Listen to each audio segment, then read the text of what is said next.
Hello प्यारे बच्चों। इस वीडियो में हम आपकी क्लास 10 साइंस का चैप्टर नंबर 10 प्रकाश, परावर्तन तथा अपवर्तन, ये बहुत ही इम्पॉर्टेंट और इंटरेस्टिंग चैप्टर है। Light, reflection and refraction. तो देखो बच्चों, जो भी संसार के अंदर ये चीज़ें हमको दिखाई दे रही हैं, है ना, आप अपने आसपास जो भी चीज़ें देख रहे हो, आपकी किताब है, आपका टेबल लैंप है, दीवार है, ट्यूबलाइट, पंखा, जो भी चीज़ आपको, आपका फ्रेंड जो भी दिखाई दे रहा है, वो इस प्रकाश की वजह से ही दिखाई दे रहा है। जैसे आपने देखा होगा, अंधेरा होता है, कमरे में अंधेरा है, बिल्कुल घुप अंधेरा है, तो हमें कुछ नहीं दिखाई देता। तो इसका मतलब ये थोड़े ही ना कि उसके अंदर कोई चीज़ ही नहीं है। वस्तुएं वही हैं, सारी की सारी वस्तुएं हैं, लेकिन हमें दिखाई नहीं दे रही हैं। जैसे ही हम बत्ती जलाते हैं, सारी की सारी चीज़ें हमें दृश्यमान होने लग जाती हैं। तो होता क्या है, मैकेनिज्म क्या है, ये मैं बताता हूँ आपको। कि दिन में तो क्या होता है, सूर्य का प्रकाश होता है ना। और रात्रि को क्या जलाते हैं हम, जो आर्टिफिशियल लाइट है, जो हमारे बिजली जो होती है वो जलाते हैं, या कुछ भी मान लो मोमबत्ती जलाई, लालटेन जलाई आपने, जो भी कोई प्रकाश का स्रोत है ना, उसका उपयोग किया हमने प्रकाश उत्पन्न करने के लिए। अब जब ये जो प्रकाश है, जब वस्तुओं पे गिरता है ये, तो वस्तुएं क्या करती हैं, इस प्रकाश का कुछ हिस्सा जो होता है ना, उसको तो वो एब्जॉर्ब कर लेती हैं, अवशोषित कर लेती हैं, ठीक है ना। और कुछ हिस्सा क्या है, वो परावर्तित कर देती हैं, वापस भेज देती हैं, रिफ्लेक्ट कर देती हैं उसको, है ना। और वो जो रिफ्लेक्शन है लाइट का, वो जो परावर्तित किरणें हैं प्रकाश की, वो हमारी आंखों तक आती हैं। कहाँ तक आती हैं, आंखों तक आती हैं, आंखों में प्रवेश करती हैं। और आंखों के पीछे क्या होता है, रेटिना होता है। रेटिना पे उस वस्तु का क्या बनता है, प्रतिबिंब बनता है, इमेज बनती है ना। और चूंकि हमने पहले वो इमेज देखी हुई होती है ना। जैसे आपका कोई फ्रेंड है रमेश, जैसे ही रमेश आपको दिखता है, आप तुरंत अच्छा ओ मेरा फ्रेंड आ गया, है ना। तो कैसे हुआ कि जब आपने पहली बार रमेश को देखा था, तो आपकी इमेज बन गई आपकी ब्रेन के अंदर कि भाई ये इस तरह के नाक नक्शे वाला ये कौन है, रमेश है। तो अगली बार जब भी आप उसको देखते हो, तो आप रिकॉग्नाइज कर लेते हो ये कौन है, रमेश है ना। तो जितनी भी वस्तुएं हैं कमरे के अंदर बाहर, जो भी हमें दिखाई पड़ रही हैं, दृश्यमान पड़ रही हैं, वो दिखने का एक ही रीजन है कि उन वस्तुओं पर क्या पड़ रहा है, प्रकाश पड़ रहा है ना। और वो प्रकाश उन वस्तुओं से परावर्तित होकर कहाँ पहुंच रहा है, हमारी आंखों तक पहुंच रहा है। जैसे आप क्लास में पढ़ रहे हो, है ना, 40 बच्चे हैं माना आपकी क्लास में, ठीक है। आप उनको देख रहे हो, तो प्रत्येक बच्चे का प्रतिबिंब कहाँ बन रहा है, आपकी आंखों में बन रहा है, ठीक है ना। तो आप रिकॉग्नाइज कर पाते हो, आप पहचान पाते हो, अच्छा ये लोग मेरे फ्रेंड्स हैं ना। तो ये एक बहुत महत्वपूर्ण परिघटना हुई कि नहीं हुई, देखो परावर्तन। अगर ये परिघटना ना होती, तो हम चीज़ों को देख ही नहीं पाते, ठीक है ना। तो ये परावर्तन हो गया, इसके बारे में पढ़ेंगे हम, है ना। अब देखो, परावर्तन के लिए कोई भी सतह जो है ना, वो इस तरह की होनी चाहिए कि उससे प्रकाश की किरण टकराएं, है ना, और टकरा के वो वापस चली जाएं, ठीक है ना। जैसे ऐसे समझो कि ये एक कांच है, ये क्या है, एक कांच है, प्लेन मिरर है माना। जैसे आप वो दर्पण होता है ना हमारा, जो अपनी शक्ल देखने के काम में आता है ना, तैयार होते हो आप लोग स्कूल के लिए, तो वो वाला। तो यहाँ पे आप खड़े हो, ठीक है ना, यहाँ पे आप खड़े हुए हो, तो इसके अंदर आपका प्रतिबिंब दिख रहा है। क्या दिख रहा है, इसके अंदर आपका प्रतिबिंब दिख रहा है। तो होता क्या है, देखो कि एक कांच तो ऐसा होता है जिसमें आप अपना प्रतिबिंब देखते हो, है ना, बाल काटने के काम में आता है आपके वो। और दूसरा ग्लास, जैसे आपने देखा होगा, प्लेन ग्लास देखा होगा, तो उसमें क्या होता है बताओ, है ना। इधर कोई चीज़ है और हम यहाँ खड़े हुए, तो ये हमको दिख जाती है। जैसे मॉल वगैरह होते हैं, उनमें जो दरवाजे लगे रहते हैं, तो उनके आर पार हमको दिख जाता है ना। या दुकानें होती हैं बहुत सी, तो उनमें एक बाहर कांच लगा रहता है, उसके आर पार हमको दिखाई दे जाता है। तो इस वाले में क्या हो रहा है, किरणें पार हो रही हैं, प्रकाश की किरणें क्या हो रही हैं, इसमें से पार हो रही हैं। जबकि ये वाला जो दर्पण है ना, जो लुकिंग मिरर जिसको बोलते हैं हम, तो ये क्या करता है, किरणों को पार नहीं होने देता, है ना। इससे इस पे प्रकाश की किरणें गिरी, और ये वापस इसने क्या कर दिया, इनको रिफ्लेक्ट कर दिया, ठीक है ना। तो अब ये कैसे संभव हुआ कि इसकी, इसमें तो क्या था, ये आर पार है, तो अगर किसी तरीके से हम ये जो कांच है इसकी जो ये पीछे वाली सतह है इधर की तरफ, माना यहाँ पीछे की तरफ, और मैंने इस पे कोई पेंट कर दिया है ना, और वो पेंट कैसा होना चाहिए, शाइनिंग पेंट होना चाहिए। ब्लैक अगर पेंट कर दोगे तो क्या होगा, वो एब्जॉर्ब कर लेगा किरणों को, है ना, तो परावर्तन नहीं होगा। तो इसलिए ये जो पेंट है ये कैसा होना चाहिए, ये शाइनिंग होना चाहिए। अब शाइनिंग के लिए हम या एल्यूमिनियम पेंट का यूज़ कर सकते हैं या सिल्वर पेंट का यूज़ कर सकते हैं, है ना। तो सिल्वर पेंट तो क्या बहुत महंगा होता है, तो आजकल हम कौन सा पेंट करते हैं, इसमें सिल्वर पेंट करते हैं। तो जैसे कांच का घर के अंदर जो कांच होता है ना, वो अगर बाय द वे कभी टूट जाए तो आप देखना पीछे से उसको, तो पहले तो उस पर क्या होता है, सिल्वर पेंट हो रखा होता है, और उसके ऊपर फिर एक ब्राउन कलर का रेड ऑक्साइड कर देते हैं, है ना, रेड ऑक्साइड पेंट कर देते हैं उस पर, जिससे कि वो सिल्वर कलर जो है उसको एक्स्ट्रा प्रोटेक्शन मिल जाए, है ना, वो जल्दी से क्या नहीं हो, खराब नहीं हो। अब होता क्या है, आपने देखा होगा जो वॉश बेसिन वगैरह होते हैं ना, तो वॉश बेसिन के ऊपर जो वो लगा रहता है, दर्पण लगा रहता है, मिरर लगा रहता है ना, शीशा जिसको बोलते हैं, तो वो जहाँ पे छींटे ज़्यादा पड़ते हैं तो धीरे धीरे धीरे धीरे उस जगह पे से वो खराब हो जाता है, वहाँ पे हमारी जो इमेज है वो क्लियर नहीं बनती। क्यों नहीं बनती, क्योंकि उसके पीछे की जो सतह है जहाँ पे वो पेंट हो रखा है और जो रेड ऑक्साइड हो रखा है वो धीरे धीरे क्या होता है, डैमेज हो जाता है, ठीक है ना। तो किसी भी दर्पण, किसी भी कांच से, ग्लास, कांच को इंग्लिश में क्या बोलते हैं, ग्लास बोलते हैं, है ना। तो कांच से अगर हमें परावर्तन कराना है तो उसकी किसी एक सतह पे हमें क्या करना पड़ेगा, पहले कोई चमकीला पेंट करना पड़ेगा, चाहे उसे एल्यूमिनियम पेंट बोलें हम या उसे सिल्वर पेंट बोलें, है ना, और उसके ऊपर क्या करना पड़ेगा, रेड ऑक्साइड करना पड़ेगा। तो क्या बन गया, वो एक दर्पण बन गया, फिर उसको मिरर बोलेंगे हम। तो पहले तो क्या है, वो ग्लास है, ठीक है ना, और जब उसके एक और हमने क्या कर दिया, पेंट कर दिया, है ना, और तो फिर वो क्या बन गया, मिरर बन गया, है ना। तो अब देखो मिरर भी दो तरह के होते हैं, कि एक तो नॉर्मल जो हम सब लोग देखते हैं हमारे घरों में होता है, जिसे हम लुकिंग मिरर बोलते हैं, है ना, बाल काटने वाला जो होता है या तैयार होते हैं जिसके सामने हम खड़े होके, तो वो लुकिंग मिरर हो गया, ठीक है ना। दूसरा होते हैं गोलीय दर्पण। तो ये वाला जो होता है ये तो बिल्कुल प्लेन होता है, कैसा होता है, बिल्कुल सपाट होता है, ऐसे यूं, ठीक है ना। और दूसरे दर्पण जो साइंस में काम आते हैं, वैज्ञानिक जो है ना, विज्ञान में काम आते हैं, उनको बोलते हैं हम गोलीय दर्पण, स्फेरिकल मिरर्स, है ना। तो वो स्फेरिकल मिरर, अब जैसा कि नाम से ही है, क्या है उसका, क्या नाम आ रहा है उसके अंदर, स्फेरिकल, SPHERICAL, स्फेरिकल। तो स्फेयर से बना है ना ये, SPHERE, स्फेयर माने क्या होता है बताओ, गोला, है ना। तो ये किसी गोले की सतह का हिस्सा होते हैं, है ना। अब गोले की सतह का क्या मतलब है, जैसे ऐसे समझो आप, मटकी है, कोई मटकी फूट गई आपकी, इस तरह की ये मटकी फूट गई, तो आपने यहाँ से लेके यहाँ तक का ये वाला हिस्सा आपने ले लिया, तो ये हिस्सा बन गया ना ऐसा, यूँ इतना सा टुकड़ा आपने ले लिया, तो ये एक गोलीय सतह का हिस्सा है कि नहीं है ये, तो ये क्या बन गया, एक गोलीय सतह है, ये स्फेरिकल सरफेस बन गई ये। तो हमने कांच की, ऐसे समझो कांच का कोई एक गोला है, उस कांच की गोले में से इतनी सी एरिया हमने क्या कर लिया, काट लिया उसका, ठीक है। तो ये प्लेन ग्लास है, एक तरह से आर पार दिख रहा है। अब हमें इसे दर्पण बनाना है तो हम दो तरह से काम में ले सकते हैं इसको, या तो क्या कर दें, हम इसके पीछे की तरफ पेंट कर दें, है ना, ऐसे कर दें हम, या फिर हम इसको ऐसे कर सकते हैं, है ना, ये मैंने इस तरह से दर्शा दिया, है ना, यूं, ठीक है।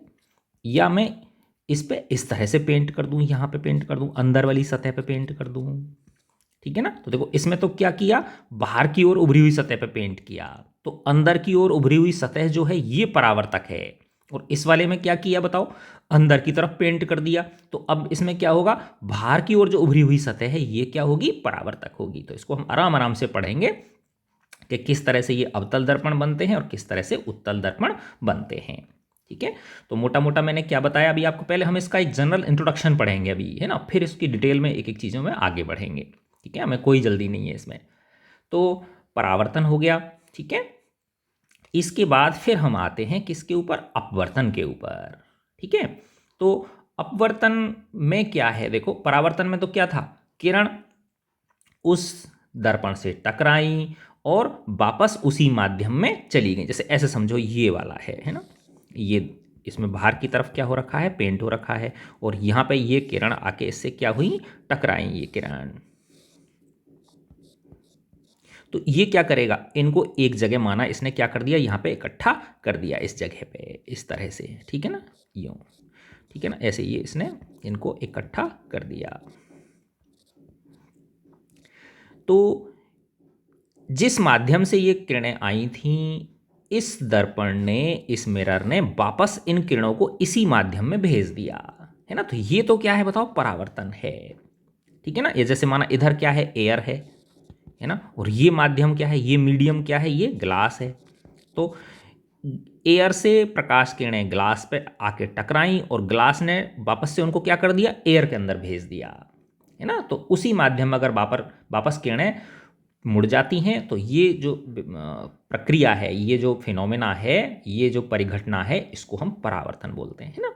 अपवर्तन में क्या होता है कि किरणें उसमें से पार हो जाती हैं। क्या हो जाती हैं, किरणें किरणें उसमें से पार होती हैं। जैसे कि हमारा चश्मा हो गया, है ना। तो चश्मा में से क्या कर रहे हैं हम बताओ, आर पार देख रहे हैं कि नहीं देख रहे हैं, क्या देख रहे हैं हम इसको, आर पार देख रहे हैं, ठीक है ना। तो जब प्रकाश की किरणें किसी माध्यम में से क्या हो जाएं, पार हो जाएं, ठीक है ना। जैसे ये एक कांच है, ठीक है ना, इस माध्यम में से इधर से कोई प्रकाश की किरण आई, है ना, और इधर इसमें क्या हो गई, इसमें से पार हो गई ये, ठीक है ना, इस तरह से। तो ये जब इसमें पार होती है तो कुछ विशेष चीज़ें घटित होती हैं, वो हम पढ़ेंगे इसमें, कि ये जो किरण है ये अपना रास्ता क्या कर लेती है, बदल लेती है, मुड़ जाती है ये, ठीक है। बहुत इंटरेस्टिंग है ये। तो जब प्रकाश की किरण किसी माध्यम में प्रवेश कर जाती है ना, तो इस तरह की जो परिघटना होती है, फिनोमेना जो होता है, उसको हम अपवर्तन बोलते हैं, रिफ्रैक्शन बोलते हैं, है ना। तो ये जो लेंस होते हैं, है ना, जो हमारे चश्मे का लेंस हो या और बहुत सारे जो प्रकाशीय उपकरण, जैसे दूरबीन है, माइक्रोस्कोप है, इन सब के अंदर क्या क्या काम में आते हैं, लेंसेज काम में आते हैं, ठीक है ना। तो ये जो लेंस हैं, ये इनके अंदर क्या होता है बताओ, अपवर्तन होता है ना, क्योंकि ये पारदर्शी होते हैं, इनमें से किरणें क्या हो जाती हैं, पार हो जाती हैं, ठीक है ना। तो प्रकाश परावर्तन तथा अपवर्तन। तो पहले हमने मोटा मोटा क्या देखा इसमें, कि जो ये चीज़ें वस्तुएं हमें दृश्यमान होती हैं, दिखाई देती हैं, तो उसका क्या कारण है कि इन वस्तुओं पर प्रकाश गिरता है, प्रकाश की किरणें परावर्तित होती हैं, हमारी आंखों तक पहुंचती हैं, हमारी आंखें इनका संवेदन करती हैं, इनका प्रतिबिंब बनाती हैं, और उस प्रतिबिंब को हमारा जो ब्रेन है वो क्या करता है, रिकॉग्नाइज करता है। तो इस तरह से ये पूरी प्रक्रिया अंजाम में दी होती है ये, ठीक है। तो ये इसमें यही चीज़ें समझाई गई हैं थ्योरी में, जो मैंने आपको बता दिया, ठीक है ना। अब हम आते हैं प्रकाश का परावर्तन, ठीक है। तो रिफ्लेक्शन ऑफ लाइट। तो इसमें परावर्तन में दो छोटी छोटी चीज़ें हैं, है ना। कि पहली चीज़ तो क्या है, देखो ऐसे मैं यहाँ बनाता हूँ एक, ये मैंने कोई एक दर्पण बना दिया, मिरर बना दिया, ठीक है ना। अब हमने देखा था ना कि इसके, हाँ, अब इसमें दो चीज़ें हैं, एक है समतल दर्पण और दूसरा है गोलीय दर्पण। तो पहले हम समतल दर्पण की बात करेंगे और फिर किस पे आएंगे, हम गोलीय दर्पण पे आएंगे, ठीक है। तो देखो ये मैंने माना ये प्लेन मिरर है, इसकी पीछे की सतह पे मैंने क्या कर दी, पॉलिश कर दी। अब इस पे कोई किरण आके गिरी, ये माना ये एक आने वाली किरण है, आपतित किरण बोलते हैं इसको, इंसिडेंट रे, ठीक है ना। क्या बोलते हैं इसे, आपतित किरण या इंसिडेंट रे। अब ये जो दर्पण है, इस पे ये माना ऐसे हॉरिजेंटल रखा हुआ है, क्षैतिज दिशा में रखा हुआ है, तो इससे 90 डिग्री का कोण बनाता हुआ कुछ इस तरह से होगा ना, ये हो गया। तो इसको बोलते हैं हम अभिलंब। क्या बोलते हैं इसको, अभिलंब। तो ये तो क्या हो गई, इंसिडेंट रे हो गई, इंसिडेंट रे, आपतित किरण। दूसरा क्या हो गया, अभिलंब, इसको इंग्लिश में नॉर्मल बोलते हैं, इंग्लिश में क्या बोलते हैं इसे, नॉर्मल बोलते हैं। सामान्य मत समझ लेना इसको, है ना। तो नॉर्मल का मतलब क्या होता है, अभिलंब होता है, ठीक है। तो अभिलंब में और जो दर्पण की सतह है उसमें कितने डिग्री का कोण होता है, 90 डिग्री का कोण। इसी तो अभिलंब, लंब का मतलब क्या होता है, 90 डिग्री, ठीक है। जब इससे ये टकराएगी, प्रकाश की किरण इस परावर्तक सतह से टकराएगी, दर्पण की परावर्तक सतह से, इससे क्या हो जाएगी, ये परावर्तित हो जाएगी। तो अब यहाँ पे होता क्या है देखो, कि अभिलंब के साथ जितना ये कोण बना रही थी, है ना, माना ये 30 डिग्री का कोण है, तो वापस जब ये इससे परावर्तित होगी तो भी ये किरण कितने डिग्री का कोण बनाएगी, 30 डिग्री का ही कोण बनाएगी, है ना। तो इसका मतलब ये हुआ कि ये जो कोण है आई, इंसिडेंट, एंगल ऑफ इंसिडेंस, और ये जो है आर, रिफ्लेक्शन, है ना, एंगल ऑफ रिफ्लेक्शन, ये दोनों क्या होते हैं, सेम होते हैं, है ना। तो ये इंसिडेंट रे हो गई ये वाली, ये अभिलंब हो गया, और ये क्या हो गई, परावर्तित किरण हो गई, रिफ्लेक्टेड रे।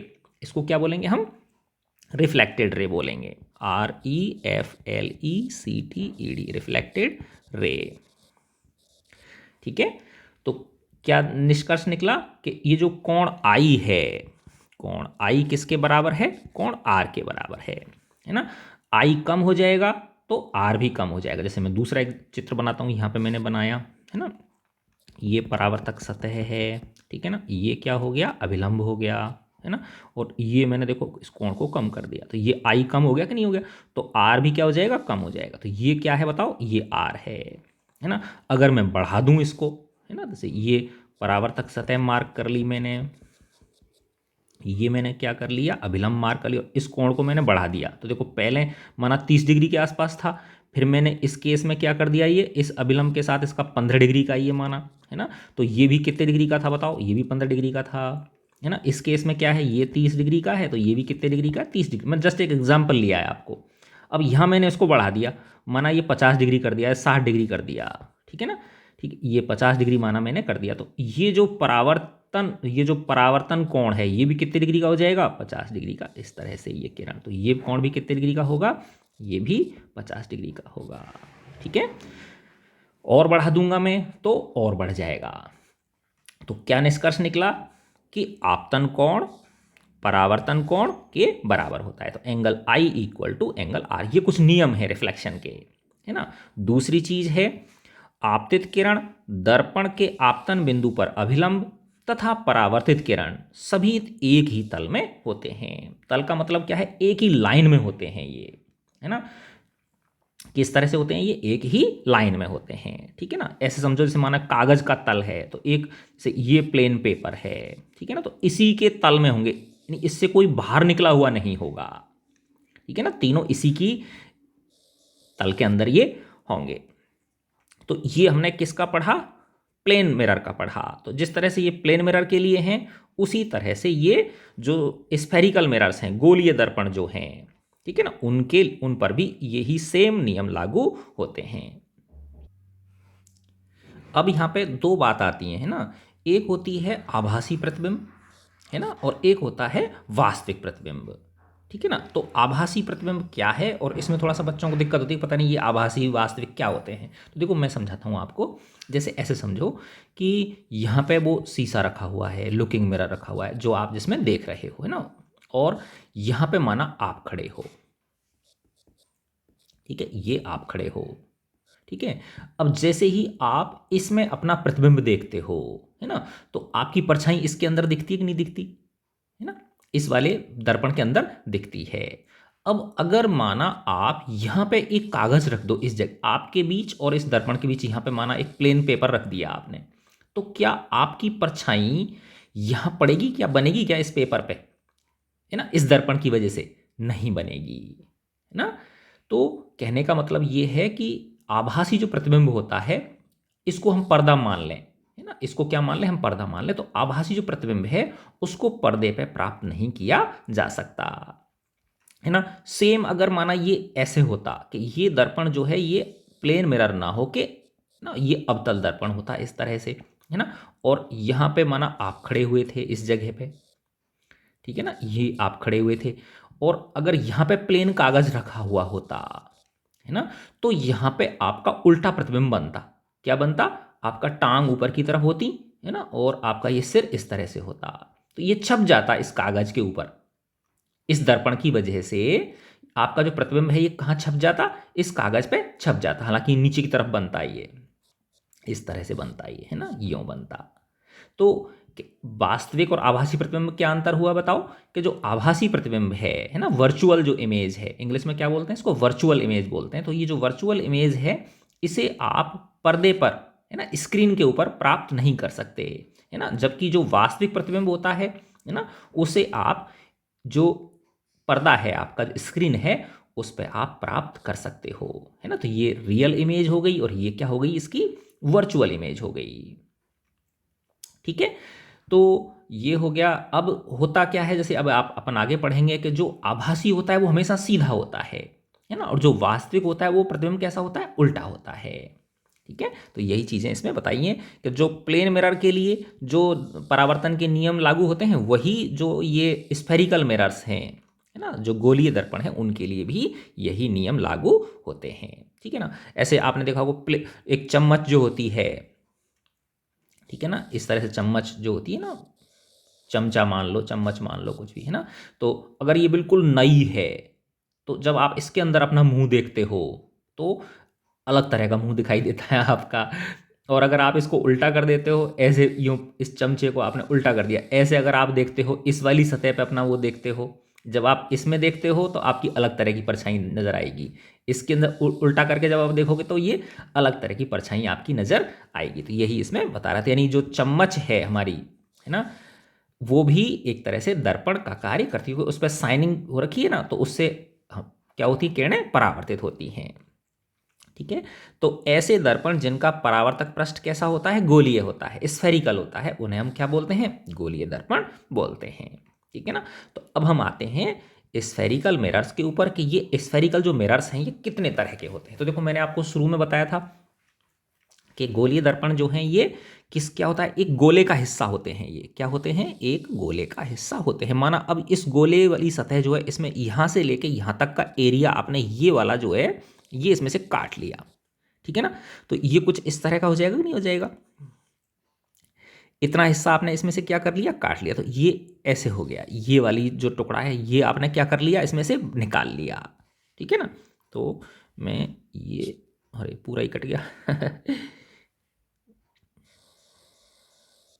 ना, इसमें से इतना सा हिस्सा मैंने क्या किया, इसमें से ये निकाला। ठीक है, तो फिर बाद में ये इस तरह से रह जाएगा, इतना हिस्सा ये रह जाएगा, इतना काट लिया ना मैंने इसमें से, ये वाला काट लिया। ठीक है, अब ये प्लेन है, बिल्कुल प्लेन का मतलब आर पार दिख रहा है इसमें से। अब मैं इसकी ये जो बाहर की तरफ उभरी हुई सतह है ना, ये वाली, इस पे अगर मैं पॉलिश कर दूं बाहर की तरफ, है ना, तो अब क्या होगा, देखो कि इधर से जो किरणें आएंगी, इस तरफ से जो किरणें आएंगी वो इससे टकराएंगी और क्या कर देंगी, वो परावर्तित हो जाएंगी।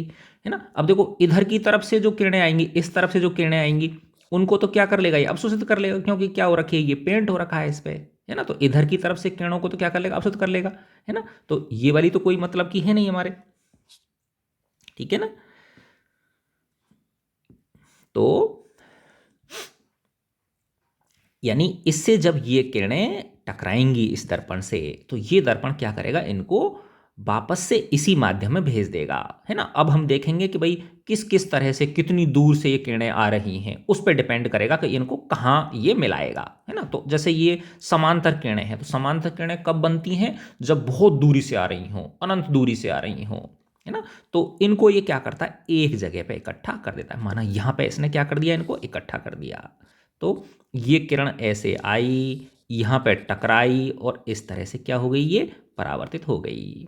ठीक है ना, ऐसे ही ये किरण इधर से आई, यहाँ इस बिंदु पर टकराई और इससे टकरा के इस दिशा में चली गई।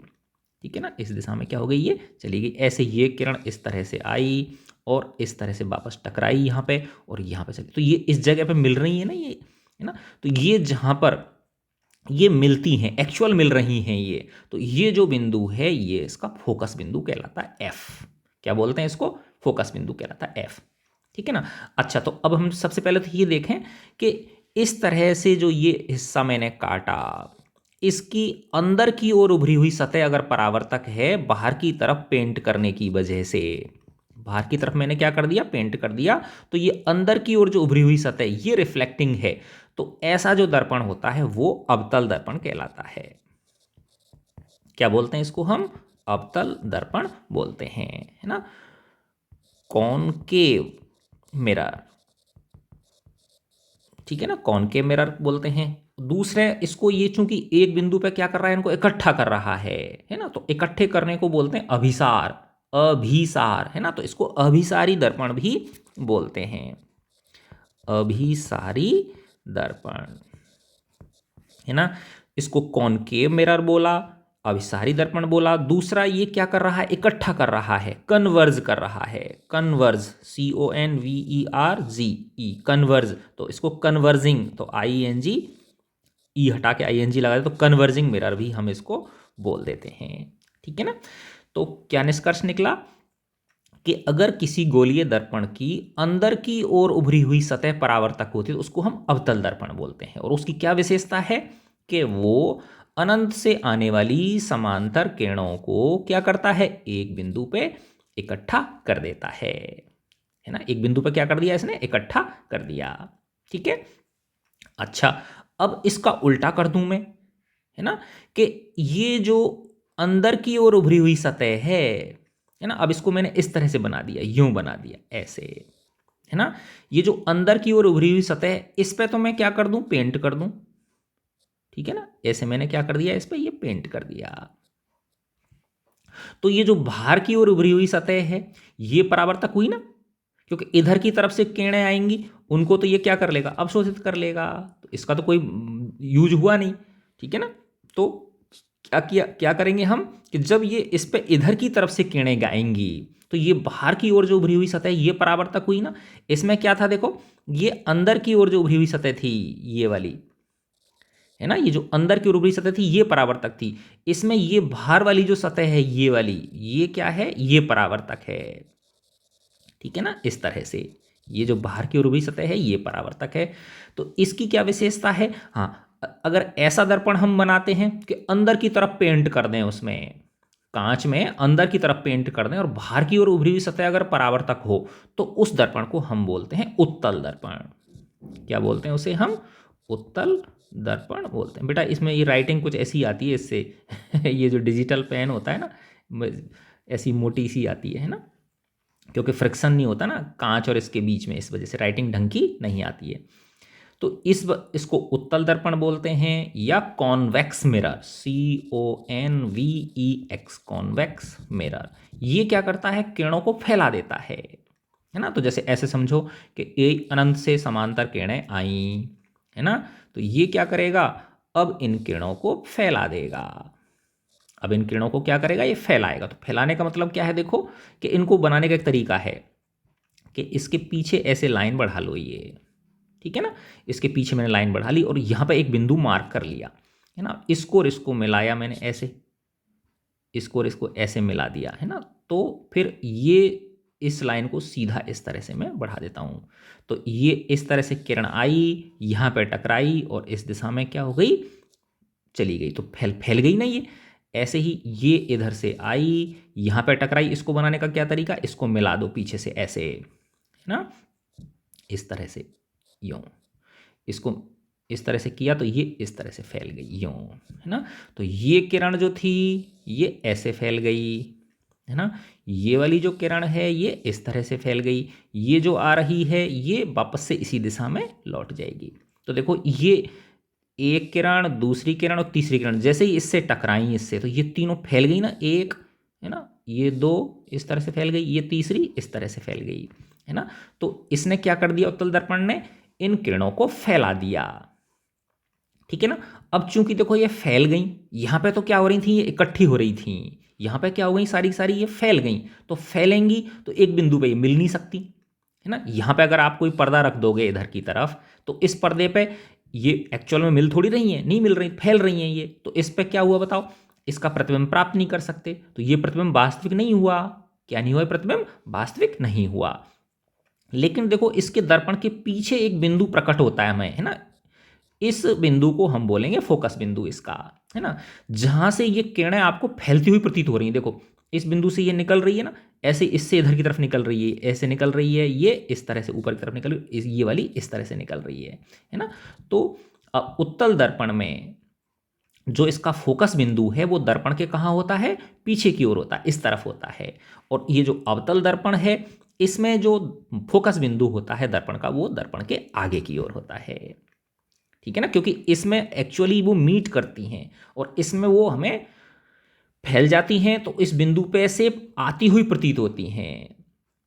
तो ये प्रतीत हो रही हैं, है ना। तो ये वाली जो इमेज है ये कैसी है, आभासी है, प्रतीत हो रहा है यहाँ पे, एक्चुअल नहीं है ये, है ना। तो वर्चुअल है ये। ठीक है। अच्छा अब देखो ये जो अनंत से आने वाली किरणें थी ये वाली, है ना, तो इनको इस बिंदु पे मिलाया ना इसने, एफ बिंदु पे। तो ये बिंदु क्या हो गया, इसका फोकस बिंदु। तो ये एक्चुअली में अगर माना ये सूर्य की किरणें हैं तो सूर्य क्या है, बहुत बड़ा है, है ना। तो वहां से अगर माना कोई ये दर्पण इनको एक जगह पे इकट्ठा कर रहा है, तो वो जो बिंदु बना चमकने वाला, है ना, ये बिंदु उस सूर्य का क्या है, प्रतिबिंब है। ठीक है ना। ऐसे ही माना ये जो अपना उत्तल दर्पण है ये वाला, तो ये सूर्य से आने वाली समांतर किरणें जब इस पे आपतित हो रही हैं, गिर रही, तो ये क्या कर रहा है, इनको फैला रहा है। और ऐसे ही फैलने के बाद, फैलते समय जो पीछे की तरफ जो एफ बिंदु पे प्रतिबिंब इसका बन रहा है, वो इसका क्या है, प्रतिबिंब है। किसका, सूर्य का प्रतिबिंब है वो, है ना। तो सूर्य की जगह पे आप मोमबत्ती भी ले सकते हो, तो मोमबत्ती के भी क्या बनेंगे, प्रतिबिंब बनेंगे। ठीक है। तो हमने मोटा मोटा ये देख लिया कि अगर अंदर की ओर उभरी हुई सतह परावर्तक है तो वो दर्पण अवतल दर्पण होगा, और अगर बाहर की ओर उभरी हुई सतह परावर्तक है तो वो दर्पण जो होगा वो उत्तल दर्पण होगा। अवतल दर्पण के केस में अभी हम देखेंगे आगे कि ये किरणें क्या होती हैं, इसके आगे की तरफ मिलती हैं। ठीक है ना। और इसमें जो फोकस बिंदु है वो कहाँ बनता है, इसके पीछे की ओर बनता है। ठीक है। तो ये अवतल दर्पण हो गया, और एक क्या हो गया, उत्तल दर्पण हो गया। ठीक है ना। तो इसको बोलते हैं हम कॉनकेव मिरर, इसको बोलते हैं हम कॉन्वेक्स मिरर। ये किरणों को अभिसार करता है, इकट्ठा करता है, इसके लिए अपसारी दर्पण बोलते हैं। और ये किरणों को क्या करता है, फैलाता है, इसलिए इसको अपसारी भी बोलते हैं। क्या बोलते हैं इसको, अपसार। अपसार का मतलब होता है फैलाना, है ना। या diverging mirror, diverge, DIVERGE, diverge. Diverge का मतलब भी क्या होता है, फैलाना किसी चीज को। ठीक है ना।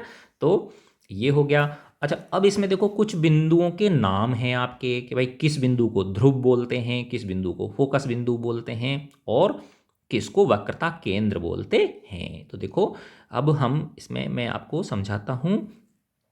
एक बार इसको मैं मिटा देता हूं यहां से, चलो मिटाता नहीं हूं, नीचे ले लेता हूं इसको, यस, है ना। देखो जैसे यही वाला दर्पण था, ठीक है ना, ये इस पे बाहर की तरफ मैंने क्या कर रखी है, पॉलिश कर रखी है, और ये अंदर की ओर जो उभरी हुई सतह है ये क्या है, परावर्तक है। ये वाली अंदर वाली जो सतह है ये क्या है, इसकी परावर्तक है।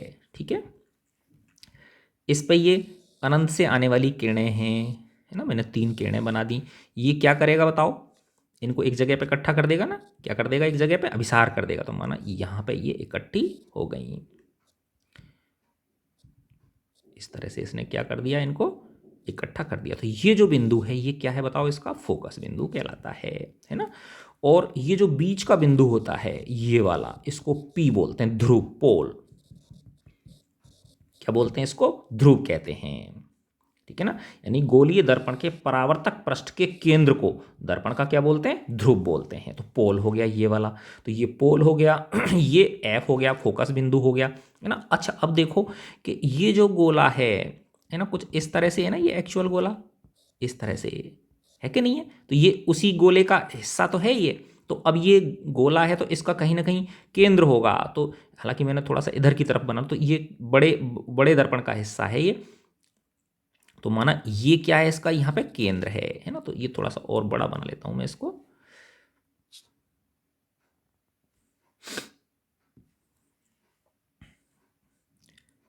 देखो, है ना, ये मैंने इस तरह से एक बड़ा वो बना दिया। ठीक है। ये इस पे बाहर की तरफ क्या है बताओ, ये पॉलिश हो रखी है ना। और अंदर की ओर जो उभरी हुई सतह है ये कैसी है, परावर्तक है। इसमें मैंने ये 3 किरणें मार्क कर ली। ठीक है ना।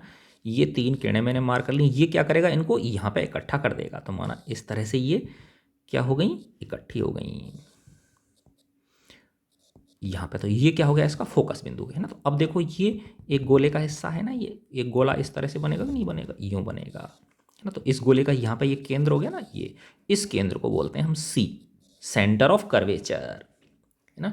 ये तो बिंदु हुआ F, और ये बिंदु कौन सा हुआ, C हुआ ये। ठीक है ना।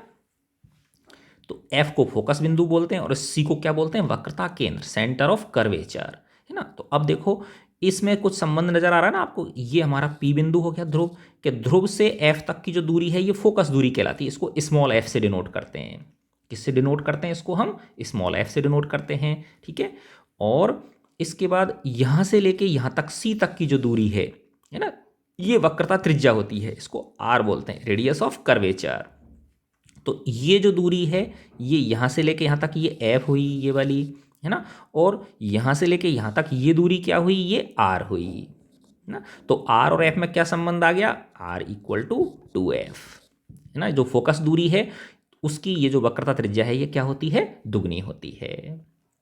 ठीक है, तो हमने तीन बिंदु देख लिए इसमें, एक फोकस बिंदु हो गया, एक ध्रुव हो गया, और एक क्या हो गया इसका, वक्रता केंद्र हो गया, सेंटर ऑफ कर्वेचर हो गया। वक्रता त्रिज्या भी हमने पढ़ ली, है ना। और इस सी एफ और पी से जो मिलाने वाली जो रेखा है, सी एफ और पी को जो मिलाने वाली रेखा है, इसको हम मुख्य अक्ष बोलते हैं, मेन एक्सिस बोलते हैं। क्या बोलते हैं इसको, मेन एक्सिस, है ना। तो गोली दर्पण के ध्रुव तथा वक्रता त्रिज्या से गुजरने वाली एक सीधी रेखा की कल्पना कीजिए, इस रेखा को हम क्या बोलेंगे, मुख्य अक्ष को हम बोलेंगे। ठीक है, तो अब ये मैंने बताया था आपको, जो सूर्य की किरणों को ये क्या करता है, एक बिंदु पे इकट्ठा करता है, तो जहां वो इकट्ठा करता है वो क्या है, उसका प्रतिबिंब है। क्या है उसका, वो प्रतिबिंब है, उसकी वो इमेज है। ठीक है, अब इसमें देख, जो ये चीज़ मैंने देखो, अब मैंने समझा दी थी आपको कि इस तरह का जो दर्पण है, देखो बाहर की ओर इस पे क्या हो रखा है, ये एक तो है, देखो ये काली वाली लाइन है, ये वाली काली लाइन है एक, ठीक है ना। और इसके पीछे की तरफ ब्राउन कलर का सा क्या हो रहा है, एक हैचिंग लाइन दिखा रखी है, ठीक है ना। तो ये बाहर की तरफ पेंट है और अंदर की ओर जो उभरी हुई सतह ये कैसी है, परावर्तक है। तो ये सूर्य से या किसी भी बिंब से आने वाली, ये बहुत दूर है बिंब, आने वाली समांतर किरणों को ये इसने एफ पे क्या कर दिया, यहाँ पे इस एफ वाला जो बिंदु है इस पे क्या कर दिया इसने, इनको इकट्ठा कर दिया, है ना। तो इस तरह का जो दर्पण होता है वो क्या होता है, अवतल दर्पण। देखो ये दिखा रखा है इसमें, अवतल दर्पण हो गया, है ना। मैंने तीन ही किरण बनाई थी, इसने काफ़ी सारी किरणें बना के दिखा रखी हैं। फिर दूसरा जो उत्तल दर्पण होता है, ये इसमें क्या होता है, अंदर की तरफ पेंट होता है, ठीक है ना। तो बाहर की ओर जो उभरी हुई सतह है वो परावर्तक हो गई, तो इससे जो ये किरणें आ रही हैं, है ना, इन किरणों को ये क्या कर देगा, फैला देगा। तो देखो ये किरण आई इस तरह से चली गई, ये किरण आई इस तरह से चली गई, ये इस चली गई, ये वाली इस चली गई, ये वाली इस, तो ये फैला दिया। तो ये यहाँ से पीछे वाला एक बिंदु है, यहाँ से आती हुई प्रतीत हो रही है ना, ऐसे ऐसे ऐसे ऐसे ऐसे, है ना, ऐसे ये क्या हो रही हैं, आती हुई प्रतीत हो रही हैं, ठीक है ना। तो ये जो बिंदु है पीछे की ओर, दर्पण के पीछे की ओर जो बिंदु है, ये इसका फोकस बिंदु कहलाता है। तो अवतल दर्पण में जो फोकस बिंदु होता है वो दर्पण के आगे की ओर होता है, और उत्तल दर्पण में जो फोकस बिंदु होता है वो दर्पण के पीछे की ओर। और वैसे भी देखो कि ये जो है, ये इसका इस तरह से गोला बनेगा, और इस वाले का गोला कुछ इस तरह से बनेगा। तो इसका गोले का केंद्र इधर की तरफ होगा कि नहीं होगा, इसका इधर की तरफ होगा, इस वाले का केंद्र कहाँ होगा, यहाँ होगा, ठीक है ना। तो नेचुरली फोकस इधर बनेगा, इसका फोकस किधर बनेगा, पीछे की ओर बनेगा, ठीक है ना। तो अवतल दर्पण का मुख्य फोकस हो गया, और उत्तल दर्पण का मुख्य फोकस कह रहा था, फोकस दूरी मैंने आपको बताई दी, इसे एफ से करते हैं, है ना। एक है द्वारक, द्वारक का मतलब क्या है, देखो ये वाली जो लेंथ है, ये वाली, है ना, सीधी लेंथ जो है ये बहुत कम है, क्या है, ये बहुत कम होती है। तो इसको, यानी जो दर्पण बनाए जाते हैं ये कम द्वारक वाले होते हैं, ठीक है ना। तो ये आर और एफ के बीच का जो संबंध है, आर इक्वल टू 2f, ये मैंने आपको बता ही दिया। अब हम देखते हैं कि ये जो स्फेरिकल मिरर्स हैं, गोलीय दर्पण जो हैं, इनसे जो प्रतिबिंब बनते हैं उनके बारे में तीन चीज़ें होती हैं। एक तो होती है इस प्रतिबिंब की प्रकृति, है ना, नेचर, है ना। नेचर का मतलब, प्रकृति का मतलब क्या है, कि वो वास्तविक उल्टा है या आभासी सीधा है, ठीक है। ये तो प्रतिबिंब की क्या हो गई, प्रकृति हो गई। दूसरा है उसकी स्थिति, है ना, पोजीशन, ये प्रकृति हो गई, ठीक है ना। और ये क्या हो गई, इसकी स्थिति हो गई, स्थिति मतलब पोजीशन। तो वो कहाँ बन रहा है, जो प्रतिबिंब है वो कहाँ बन रहा है। अब देखो ये जितनी भी दूरियां हैं ये सब पोल से नापती हैं, कहाँ से नापी जाती हैं, ये पोल से, जो ध्रुव होता है वहाँ से, है ना। जैसे ऐसे समझो कि यहाँ मैंने ये अवतल दर्पण बनाया, ठीक है ना, ये अवतल दर्पण हो गया, और ये हमारा बिंदु P हो गया, और ये माना इसका बिंदु F हो गया, ठीक है ना, फोकस बिंदु हो गया। और यहाँ से P से लेके यहाँ तक की ये दूरी क्या हो गई, स्मॉल f हो गई, और माना यहाँ पे ये बिंदु क्या है, C है, ठीक है। तो अब जैसे अवतल दर्पण में हम पढ़ेंगे कि बिंब को 6 स्थितियों में रख सकते हैं हम, कि एक तो क्या है, अनंत पे है, जब क्या आ रही है, अनंत से समांतर किरणें आ रही हैं, बहुत दूर है, जैसे सूर्य पृथ्वी से कितना 15 करोड़ किलोमीटर दूर है, तो वो इतनी दूरी पे है कोई, है ना। दूसरा है कि जब हम बिंब को कहाँ रख दें, अनंत और इस सी के बीच रख दें, माना यहाँ रख दिया हमने, तब उसका प्रतिबिंब कहाँ बन रहा है, कैसा बन रहा है, ठीक है ना, और उसका साइज क्या है ना। तो पहली स्थिति तो हो गई, पहली चीज तो हो गई प्रकृति, दूसरा हो गया उसकी स्थिति कहाँ बन रहा है वो, और तीसरा है उसकी साइज, है ना। साइज का मतलब वो बड़ा बनेगा या छोटा बनेगा बिंब से, ठीक है ना। तो ये तीन चीजों के बारे में हम इसमें देखते हैं।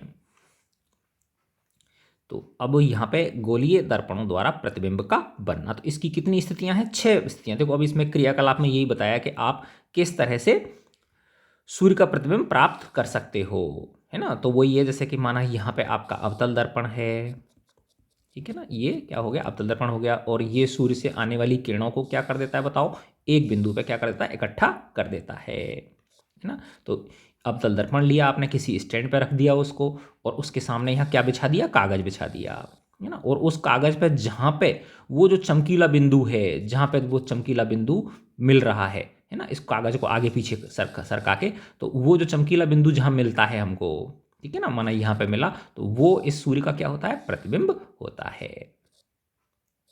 ठीक है ना। यहाँ पे रखा जैसे उसको, तो ये क्या हो गया, इसका प्रतिबिंब हो गया। इस तरह से हम दर्पण की क्या कर सकते हैं, फोकस दूरी भी ज्ञात कर सकते हैं, क्योंकि कहाँ पे बनता है बताओ प्रतिबिंब, अनंत से आने वाली किरणों का फोकस बिंदु पे बनता है, तो अपने आप यहाँ इस P और इस F के बीच की दूरी दूरी है ये वाली, ये क्या हो गई, फोकस दूरी होगी ना, स्मॉल f, ठीक है। इस तरह से हम इसको, तो यही इस क्रियाकलाप में दर्शाया गया है। तो अब हम देखेंगे कि इसकी 6 स्थितियां, है ना, इस अवतल दर्पण की कितनी स्थिति हो सकती है, 6 स्थिति हो सकती हैं। तो 6 स्थिति के हिसाब से प्रतिबिंब कहाँ कहाँ बन रहा है, कैसी उसकी प्रकृति है, क्या कहाँ पे बन रहा है वो, और उसका साइज क्या होगा। तो ये 6 स्थितियां हैं। देखो मैं एक एक करके आपको बताता हूँ, बहुत ही इंटरेस्टिंग है, मज़ेदार है ना। जैसे ये फर्स्ट स्थिति हम पढ़ते हैं कि ये, जैसा कि हम बार बार बना ही रहे हैं इसको, तो कि ये एक अवतल दर्पण है। पहले हम अवतल दर्पण पढ़ेंगे, फिर उत्तल दर्पण पढ़ेंगे। तो ये अब मैं सिर्फ एक ही बनाऊंगा बस खाली, है ना। ये बिंदु क्या हो गया, P हो गया, ठीक है ना। और ये अनंत से आने वाली किरणों को क्या कर देता है, ये एक बिंदु पे इकट्ठा करता है, माना ये वो यहाँ पे इसने क्या कर दिया, इसको इकट्ठा कर दिया, तीनों किरणों को, ठीक है ना। इन तीनों किरणों को इसने क्या कर दिया, इकट्ठा कर दिया। ये बिंदु क्या हो गया, फोकस बिंदु हो गया, और ये क्या हो गया, इसका वक्रता केंद्र हो गया, C। तो फर्स्ट स्थिति क्या हो गई, जब कहाँ पे है बिंब कहाँ पे है, अनंत पे है, प्रकाश का स्रोत कहाँ है, अनंत पे है, तो प्रतिबिंब कहाँ बन रहा है, फोकस बिंदु पे बन रहा है, और कैसा है, बिंदु स्वरूप है। तो तीनों चीज हो गई ना। प्रकृति कैसी हो गई बताओ, बिंदु स्वरूप है तो ये वास्तव में बन रहा है, तो वास्तविक और उल्टा हो गया, ये तो प्रकृति हो गई उसकी। स्थिति हो गई, कहाँ पे बन रहा है, फोकस बिंदु पे बन रहा है। तीसरा, साइज कैसा है, वो बिंदु स्वरूप है, तो ये फर्स्ट स्थिति हो गई इसकी, है ना। सेकंड स्थिति हम देखते हैं, जब हम इसमें देखो इस तरह से, ये वही मेरा अवतल दर्पण हो गया, है ना, और ये मैंने, ये इसकी F हो गई, है ना, फोकस बिंदु हो गया इसका, ये इसका क्या हो गया, C हो गया।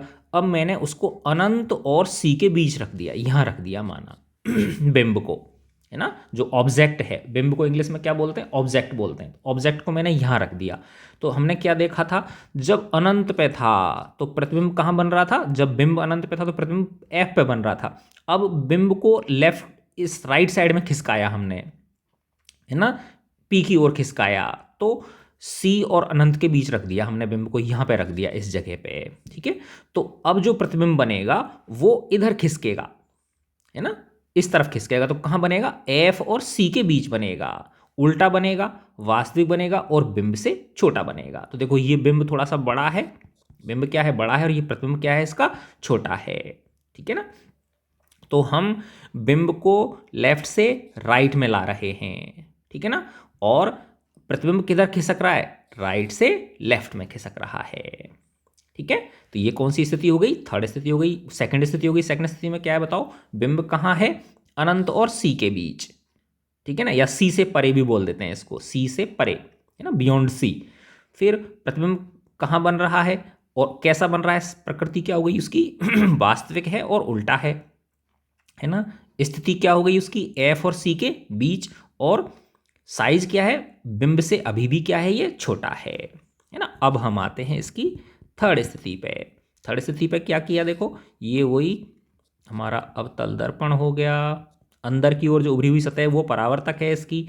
तो इस पे अब मैं बिंब को कहाँ रखूंगा, देखो पहले अनंत पे था, फिर अनंत और सी के बीच था, अब मैं सी पे रख दूंगा, है ना। तो ये माना मेरा बिंदु पी है, ये फोकस बिंदु है, और ये क्या है, सी है। तो यहां रख दिया मैंने बिंब को, सी पे रख दिया। कहाँ रख दिया मैंने, सी पे रख दिया इसको। तो अब देखो वही पैटर्न फॉलो होता है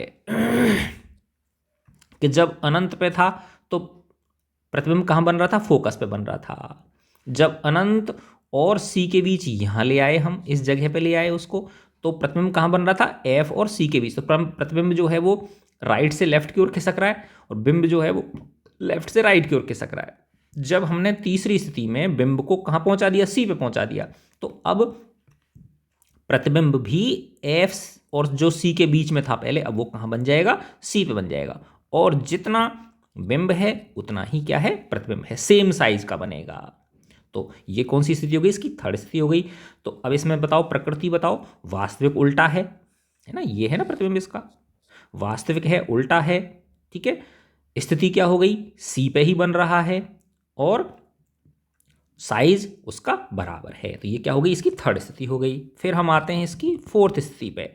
फोर्थ स्थिति में क्या होगा, देखो अब इसको कहाँ रख देंगे, वही पैटर्न फॉलो करेंगे हम, सी और एफ के बीच रखेंगे। अब कहाँ रखेंगे हम इसको, तो ये मेरा पी हो गया, है ना, ये हमारा एफ हो गया, और ये हमारा सी हो गया। अब यहाँ पे रख दिया इसको बिंब को, ठीक है ना।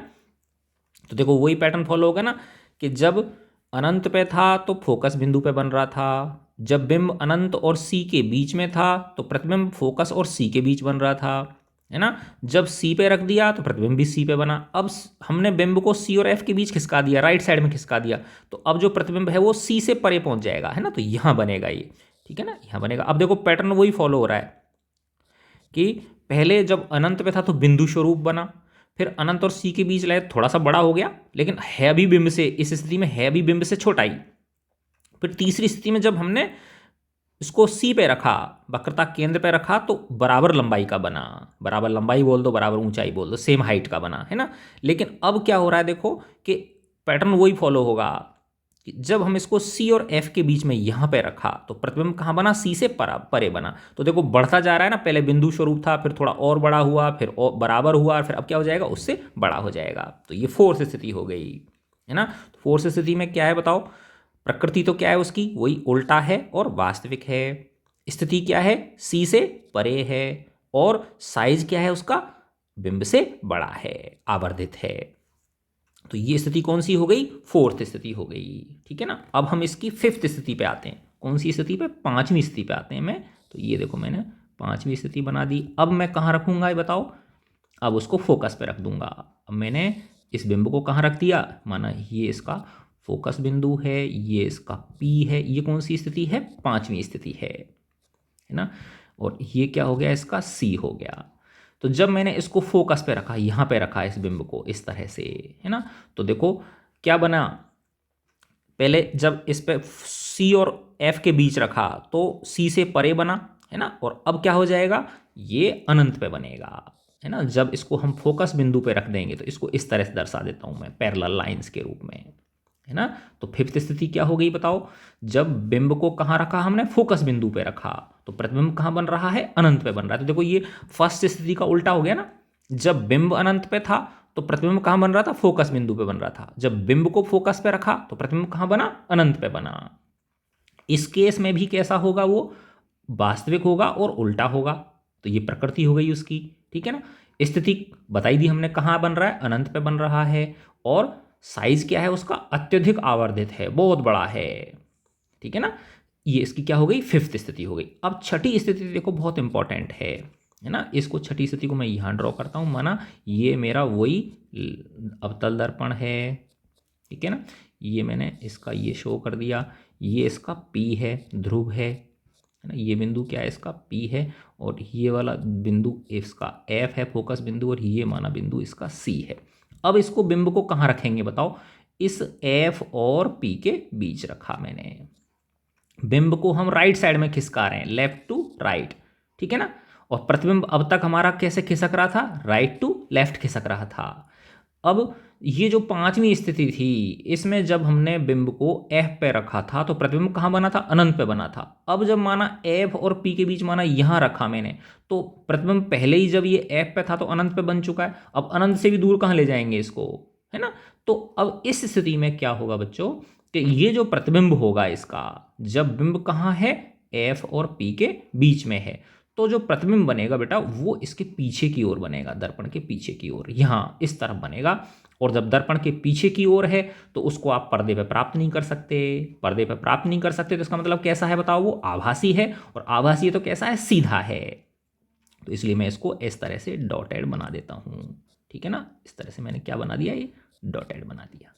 तो ये अब इस स्थिति में छठी जो स्थिति है, जब बिंब कहाँ है, एफ और पी के बीच है, फोकस और ध्रुव के बीच में है, तो प्रतिबिंब जो है वो दर्पण के पीछे की ओर, है ना, बनता है। अब प्रकृति क्या हो गई बताओ, चूंकि पीछे की ओर है तो वो आभासी और सीधा होगा, है ना। और स्थिति हमने देख ही ली, कहाँ है बताओ, दर्पण के पीछे की ओर है। और साइज क्या हो जाएगा, इससे बड़ा होगा, वो बिंब से क्या होगा, बड़ा होगा, ठीक है ना। तो ये इसकी कौन सी स्थिति हो गई, छठी स्थिति हो गई। तो हमने क्या देखा कि जो पांच स्थिति हैं, 1 2 3 4 और 5, इन पांचों स्थितियों में बिंब लेफ्ट साइड में है और प्रतिबिंब भी लेफ्ट साइड में बन रहा है, दर्पण की जिधर बिंब है उस तरफ, दर्पण के आगे की ओर बन रहा है, ठीक है ना। और कैसा है, वास्तविक है, उल्टा है, ठीक है ना। लेकिन जो छठी स्थिति है, छठी स्थिति में जब बिंब कहाँ रखा हमने, फोकस और पी के बीच रखा, तो प्रतिबिंब जो बन रहा है वो दर्पण के पीछे की ओर बन रहा है। तो ये स्थिति इन सबसे क्या हो गई, अलग हो गई, है ना। पीछे की ओर बन रहा है तो कैसा है, आभासी है और सीधा है, ठीक है ना। और बिंब से क्या है, बड़ा है ना। तो ये कितनी स्थितियां हो गई, इसकी 6 स्थितियां हो गई, ठीक है। तो ये जो छठी स्थिति है, इसका उपयोग हम किस में करते हैं, शेविंग मिरर, है ना। जैसे शेविंग करते हैं ना, दाढ़ी बनाते हैं, उसमें हो गया, है ना। क्योंकि हमको हमारा क्या, चेहरे का थोड़ा सा बड़ा प्रतिबिंब दिखना चाहिए, सीधा भी दिखना चाहिए और बड़ा भी दिखना चाहिए, जिससे कि अच्छी तरह से ब्लेड से क्या हो, जो है ना, कुछ कटे नहीं, है ना, आसानी से हम उसको सेव कर सकें, ठीक है ना, सेविंग कर सकें। दूसरा जो डेंटिस्ट होता है, डेंटिस्ट के पास भी होता है ये दर्पण, है ना, कौन सा वाला, अवतल दर्पण की छठी स्थिति जो है ना। डेंटिस्ट जैसे ही अंदर जो दांत हैं, है ना, जगह कम होती है, तो उस दांत के पास ले जाके उसको, तो उसका क्या बनता है, उसका बड़ा प्रतिबिंब बनता है, ठीक है, वो हो गया। तो एक इसका यूज, इस जो फर्स्ट स्थिति है यहाँ पे, इस वाली फर्स्ट स्थिति में कैसे हो गया, देखो ये जो सौर भट्टी होती हैं, है ना, सोलर फर्नेस, है ना, या सोलर कुकर मान लो आप, इसमें क्या होता है, दर्पण होते हैं बड़े बड़े, है ना। वो दर्पण क्या करते हैं, सारी किरणों को, सूर्य की किरणों को एक जगह पे क्या कर देते हैं, इकट्ठा कर देते हैं। तो जहाँ पे सूरज की सारी किरणें एक जगह इकट्ठी होंगी तो वहाँ गर्मी पैदा हो जाएगी, नहीं हो जाएगी। तो वहाँ पे वो कोई भी खाने पीने की चीज़, जो माना दाल रख रखी, तो दाल क्या हो जाएगी, वो पक जाएगी। पानी क्या हो जाएगा, गर्म हो जाएगा। सोलर हीटर जो होते हैं, है ना, सोलर वाटर हीटर जो होते हैं, वो भी इसी जो है ना,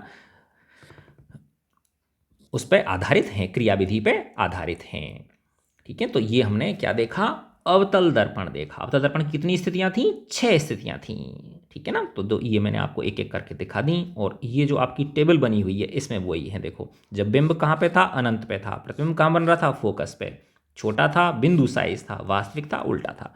जब सी से परे था तो ये एफ और सी के बीच बना, छोटा बना, वास्तविक उल्टा बना। जब सी पे रख दिया, प्रतिबिंब भी सी पे बना, समान साइज का बना, अभी भी वास्तविक और उल्टा ही है। सी और एफ के बीच, यानी अब देखो हम क्या कर रहे हैं, बिंब को लेफ्ट टू राइट ला रहे हैं, है ना। और प्रतिबिंब कहाँ खिसक रहा है, left to right, right to left आ रहा है, उल्टी दिशा में, है ना। ये क्या है, हम लेफ्ट से राइट की दिशा में, और ये राइट से लेफ्ट की दिशा में। तो चौथी स्थिति में क्या था, जब सी और एफ के बीच रखा तो कहाँ बना प्रतिबिंब बताओ, सी से परे, विवर्धित, बड़ा, मैग्नीफाइड, और वास्तविक और उल्टा अभी भी है। पांचवी स्थिति जब एफ पे रख दिया तो फर्स्ट स्थिति की उल्टी हो गई ना, तो प्रतिबिंब कहाँ बना, अनंत पे बना, अत्यधिक विवर्धित बना, हाईली मैग्नीफाइड, और अभी भी कैसा है, वो वास्तविक और उल्टा है। छठी स्थिति जो बिल्कुल डिफरेंट है, जब हमने बिंब को कहाँ रख दिया, पी और एफ के बीच रख दिया, तो प्रतिबिंब कहाँ बना, दर्पण के पीछे की ओर, बड़ा बना। बिंब से क्या बनेगा, बड़ा बनेगा, और आभासी तथा सीधा बनेगा, है ना। तो ये अवतल दर्पण की कितनी स्थितियां हो गई, 6 स्थितियां हो गई, है ना। इसके बाद हम किसकी पढ़ते हैं, उत्तल दर्पण की स्थितियां पढ़ते हैं। अब हम देखते हैं किरण आरेखों का उपयोग करके गोलीय दर्पणों द्वारा बने प्रतिबिंबों का निरूपण, है ना, यानी जो रे डायग्राम है उनका यूज करके हम किस तरह से प्रतिबिंबों को रिप्रेजेंट कर सकते हैं। ठीक है ना, देखो मैं आपको डायरेक्ट समझाता हूं।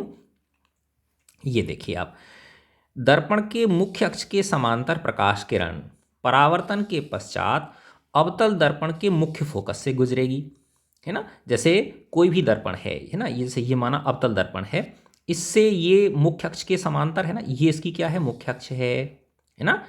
इसके समांतर जो ये किरण आ रही है ये वाली, है ना, इस दर्पण से टकराएगी, टकराने के बाद कहाँ से गुजरेगी, ये इसके मुख्य फोकस से गुजरेगी, तो यहाँ से गुजर गई ना ये। ठीक है ना, तो ये क्या हो गया, दर्पण के मुख्य अक्ष के समांतर प्रकाश किरण परावर्तन के पश्चात अवतल दर्पण के किससे गुजरेगी, मुख्य फोकस से गुजरेगी। तथा अगर वो उत्तल दर्पण है तो उत्तल दर्पण के मुख्य फोकस से अपसरित होती हुई प्रतीत होगी। अपसरित का मतलब फैलती हुई, तो देखो ये इसका मुख्य अक्ष हो गया उत्तल दर्पण का, ठीक है ना, इसके समांतर ये किरण आ रही है ना। तो ये देखो जब ये क्या है, इसका फोकस बिंदु हो गया, तो इस फोकस बिंदु से इस तरह से ये निकलती हुई प्रतीत हो रही है ना। ये कहाँ से प्रतीत हो रही है, ये इस फोकस बिंदु से निकलती हुई प्रतीत हो रही है। देखो मैं आपको थोड़ा सा ऐसे समझाता हूँ, पहले इसको मिटाता हूँ एक बार।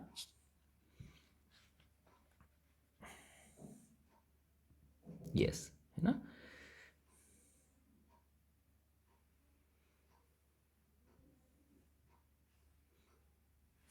देखो कि ये क्या है, ये इसका क्या है, मुख्य अक्ष है ना। मुख्य अक्ष के समांतर ये किरण आई, इस तरह से ये किरण जो है ना किसके अक्ष, इसके मुख्य अक्ष के समांतर आई, ठीक है ना। इससे टकराई, टकराने के बाद किससे गुजर गई, किससे निकल गई, ये इस फोकस बिंदु से गुजर गई, ठीक है ना।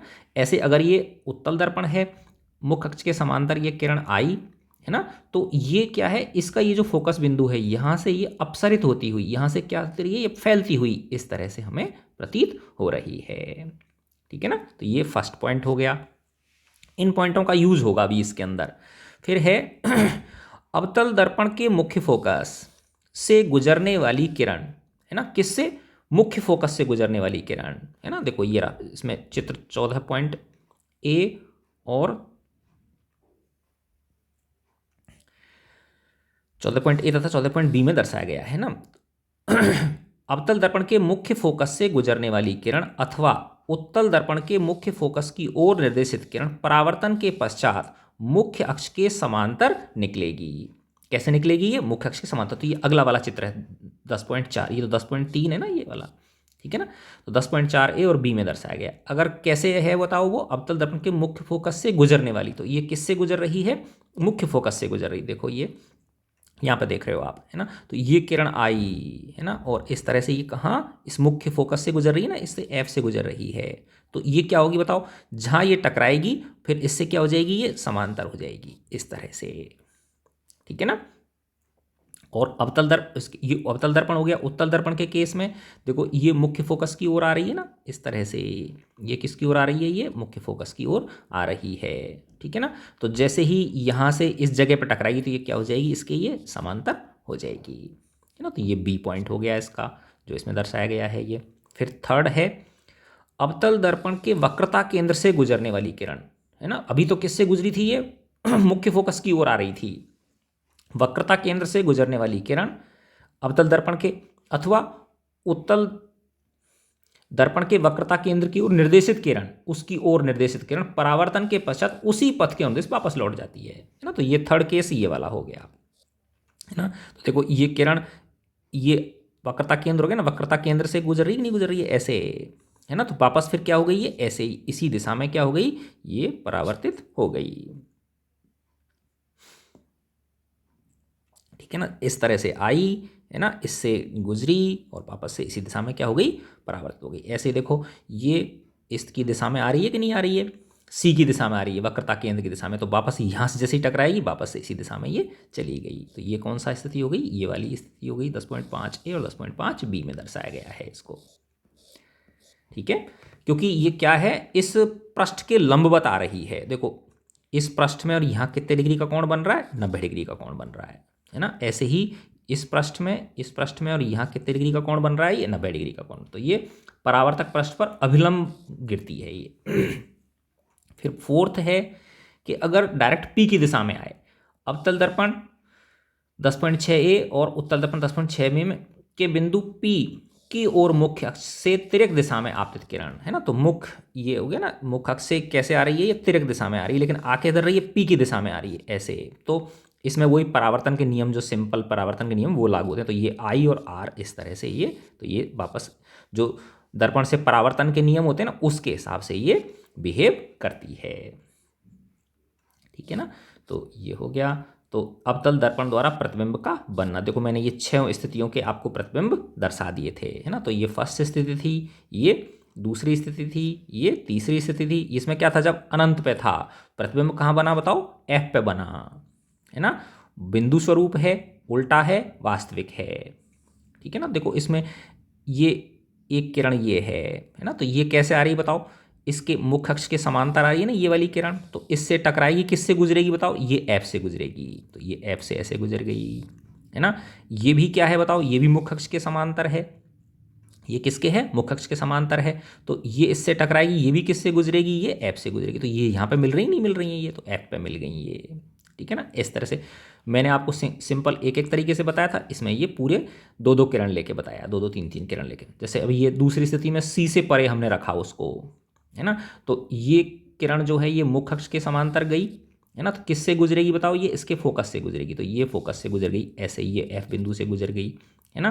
फिर ये दूसरी किरण ये ले ली, जो किससे गुजर रही है बताओ, C से गुजर रही है, C से गुजर रही है, तो C से गुजरेगी वक्रता के अंदर, तो वापस ये अभिलंबत है ना, तो वापस इसी दिशा में लौटेगी, तो इसी दिशा में ये क्या हुई, लौटी। तो ये कहाँ मिल रही है, ये वाली किरण परावर्तित किरण, है ना, और ये वाली परावर्तित किरण इसी दिशा में है। ये देखो ये वाली परावर्तन के पश्चात इस दिशा में जा रही है ऐसे, है ना, और ये वाली जो है ये परावर्तन के पश्चात इसी दिशा में जा रही है, तो ये इस जगह पे मिल गई, नहीं मिल गई, इस पॉइंट पे मिल गई, यहाँ पे इस पॉइंट में गई, तो इसको ये जो है ये क्या बन गया, ये इसका प्रतिबिंब बन गया। तो कैसा है बताओ, ये छोटा है इससे, कहाँ बना, ये C और F के बीच बना। ठीक है ना, F और C के बीच बना, उल्टा बना और वास्तविक बना। ठीक है, इस तरह से तो ये इनकी स्थितियां इसने दर्शा रखी, जो मैं आपको पहले समझा चुका हूं, है ना।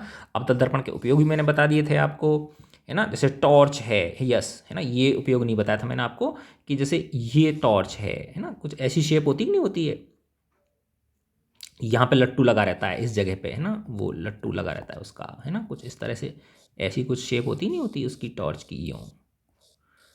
ठीक है ना, और यहाँ पे उसमें सेल लगे रहते हैं, है ना, एक सेल, 3, ठीक है ना। तो ये जो लैंप होता है यहाँ, ये इसके फोकस बिंदु पे होता है ना, और ये जो है ना ऐसी शेप, ये वाली शेप, ये किसकी, दर्पण की शेप हो गई नहीं हो गई, तो ये अंदर की ओर जो उभरी हुई सतह है ये कैसी है, परावर्तक है ना, बाहर की तरफ इस पर क्या हो रखी है, पॉलिश हो रखी है, तो ये अवतल दर्पण हो गया, है ना। तो इससे ये फोकस पे है, जो बिंब है प्रकाश का स्रोत, ठीक है ना, तो फिर क्या होगा, प्रतिबिंब कहाँ बनेगा, अनंत पे बनेगा, तो यानी इसलिए फिर इसमें से जो निकलने वाली किरणें हैं टॉर्च में से, वो कैसी होती हैं, बिल्कुल पैरेलल होती हैं, सीधी होती हैं, तो बिल्कुल हाई बीम की तरह वो जाती है। तो ये टॉर्च को मान लो, चाहे जो वाहनों की हेडलाइट्स होती हैं, व्हीकल्स की जो हेडलाइट होती हैं, टॉर्च बोल लो, सर्च लाइट बोल दो, वाहनों के अग्रदीप यानी हेडलाइट्स में प्रकाश का शक्तिशाली समांतर किरण पुंज प्राप्त करने के लिए, है ना, पैरेलल हाई बीम प्राप्त करने के लिए इनका उपयोग किया जाता है। चेहरे का बड़ा प्रतिबिंब देखने के लिए सेविंग दर्पण में इनका उपयोग होता है। दंत विशेषज्ञ अवतल दर्पण का उपयोग करके मरीजों के दांतों का बड़ा प्रतिबिंब देखने के लिए करते हैं। सौर भट्टी बताया था ना आपको, पानी गर्म कर लो, कोई भी चीज़ पका लो, ठीक है ना, जब आप कॉलेज में जाओगे, हॉस्टल्स के अंदर जब रहोगे, तो वहाँ पे ये चीज़ें यूज होती हैं, पानी गर्म करने के लिए, कई जगह दाल वाल बनाने के लिए, तो इनके लिए अवतल दर्पणों का उपयोग किया जाता है। अब हम पढ़ते हैं उत्तल दर्पण द्वारा प्रतिबिंब बनना। तो बच्चों हमने देखो उसमें देखा था, अवतल दर्पण के केस में कितनी स्थितियां थी, 6 स्थितियां थी, है ना। क्यों थी, देखो कि ये जैसे अवतल दर्पण था, ठीक है ना, पीछे की ओर पॉलिश और अंदर की ओर जो सतह है ये क्या है, परावर्तक है ना, तो इसका ये P था, है ना, ये ध्रुव था, यहाँ पे इसका F था और यहाँ पे इसका C था, ठीक है ना। तो बिंब अनंत पे था, फिर दूसरी स्थिति में अनंत और C के बीच लाए हम, तीसरी स्थिति में C पे लाए, चौथी स्थिति में C और F के बीच रखा, पांचवी स्थिति में F पे रखा, छठी स्थिति में F और P के बीच रखा, है ना, क्योंकि इसका जो फोकस बिंदु है और जो वक्रता केंद्र है वो इस तरफ ही है, बिंब की ओर है। कैसा है ये? बिंब की ओर ही है। लेकिन ये जो दर्पण है हमारा उत्तल दर्पण है ना, उत्तल दर्पण में ये वाली सतह तो कैसी है? वो है, पॉलिश कर रखी है। और ये जो बाहर की ओर जो उभरी हुई सतह है ये वाली, ये कैसी है बताओ? ये परावर्तक है। तो इस पे जब ये किरणें आके गिरेंगी तो ये क्या करेगा? इनको फैलाएगा, है ना। तो देखो इसके केस में इस तरह से हुआ ना, ये यूं हुआ, है ना। तो देखो ये हमारा क्या हो गया? ये बिंदु P हो गया, है ना। तो इससे जब ये किरणें आएंगी, है ना, तो ये क्या करेगा बताओ? ये दर्पण इनको फैलाएगा। तो यहाँ पे मैंने इस तरह से बताया था ना कि पीछे मार्क कर लो, ये F बिंदु हो गया और ये क्या हो गया? इसका C हो गया, ये क्या हो गया? F। तो ये इस तरह से ये डॉटेड और ये ऐसे फैला दी, ऐसे ये डॉटेड लाइन बना दी, इसने ऐसे फैला दी और ये इस तरह से लिखी। तो देखो ये 3 किरण ऐसे आई, ऐसे फैल गई, ये किरण ऐसे आई और ये ऐसे फैल गई, ये किरण ऐसे आई और ये वापस इसी दिशा में चली गई, है ना। तो अब इसमें क्या है देखो कि इसका जो फोकस बिंदु है ये इस दर्पण के पीछे की ओर है, वक्रता केंद्र है वो भी क्या है? दर्पण के पीछे की ओर है। तो इसमें वो चीज स्थितियां नहीं हो सकती। कौन सी? कि सी से परे, सी पर, एफ और सी के बीच, क्योंकि ये सब इधर की तरफ हैं। बिंब तो हमेशा लेफ्ट साइड में ही रहेगा, इधर से आएंगी प्रकाश की किरणें, इधर से तो आ नहीं सकती। इधर तो क्या है? ये पॉलिश हो रखी है, आई ना बस समझ में। तो इस स्थिति में यानी उत्तल दर्पण के केस में सिर्फ 2 ही स्थितियां हो सकती हैं, या तो कहाँ हो? बिंब अनंत पे हो। कहाँ हो? बिंब अनंत पे हो जहां से समांतर किरणें आए, या बिंब जो है वो अनंत और इस P के बीच में हो, है ना।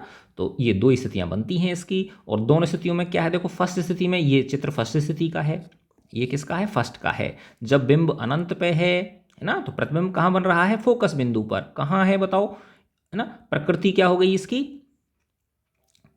दर्पण के पीछे की ओर है। तो अगर तुम यहाँ आगे पर्दा लगाओगे तो उस पर इसका इमेज मिल जाएगी, आपको नहीं मिलेगी, है ना, क्योंकि प्रतिबिंब कहाँ मिल रहा है?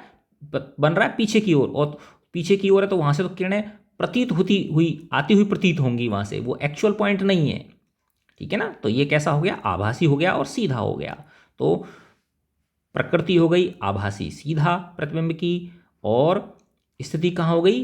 दर्पण के पीछे की ओर फोकस बिंदु पे बन रहा है। और कैसा बन रहा है? बिंदु स्वरूप बन रहा है, छोटा बन रहा है। फिर सेकंड स्थिति, 2 ही स्थिति बनती है।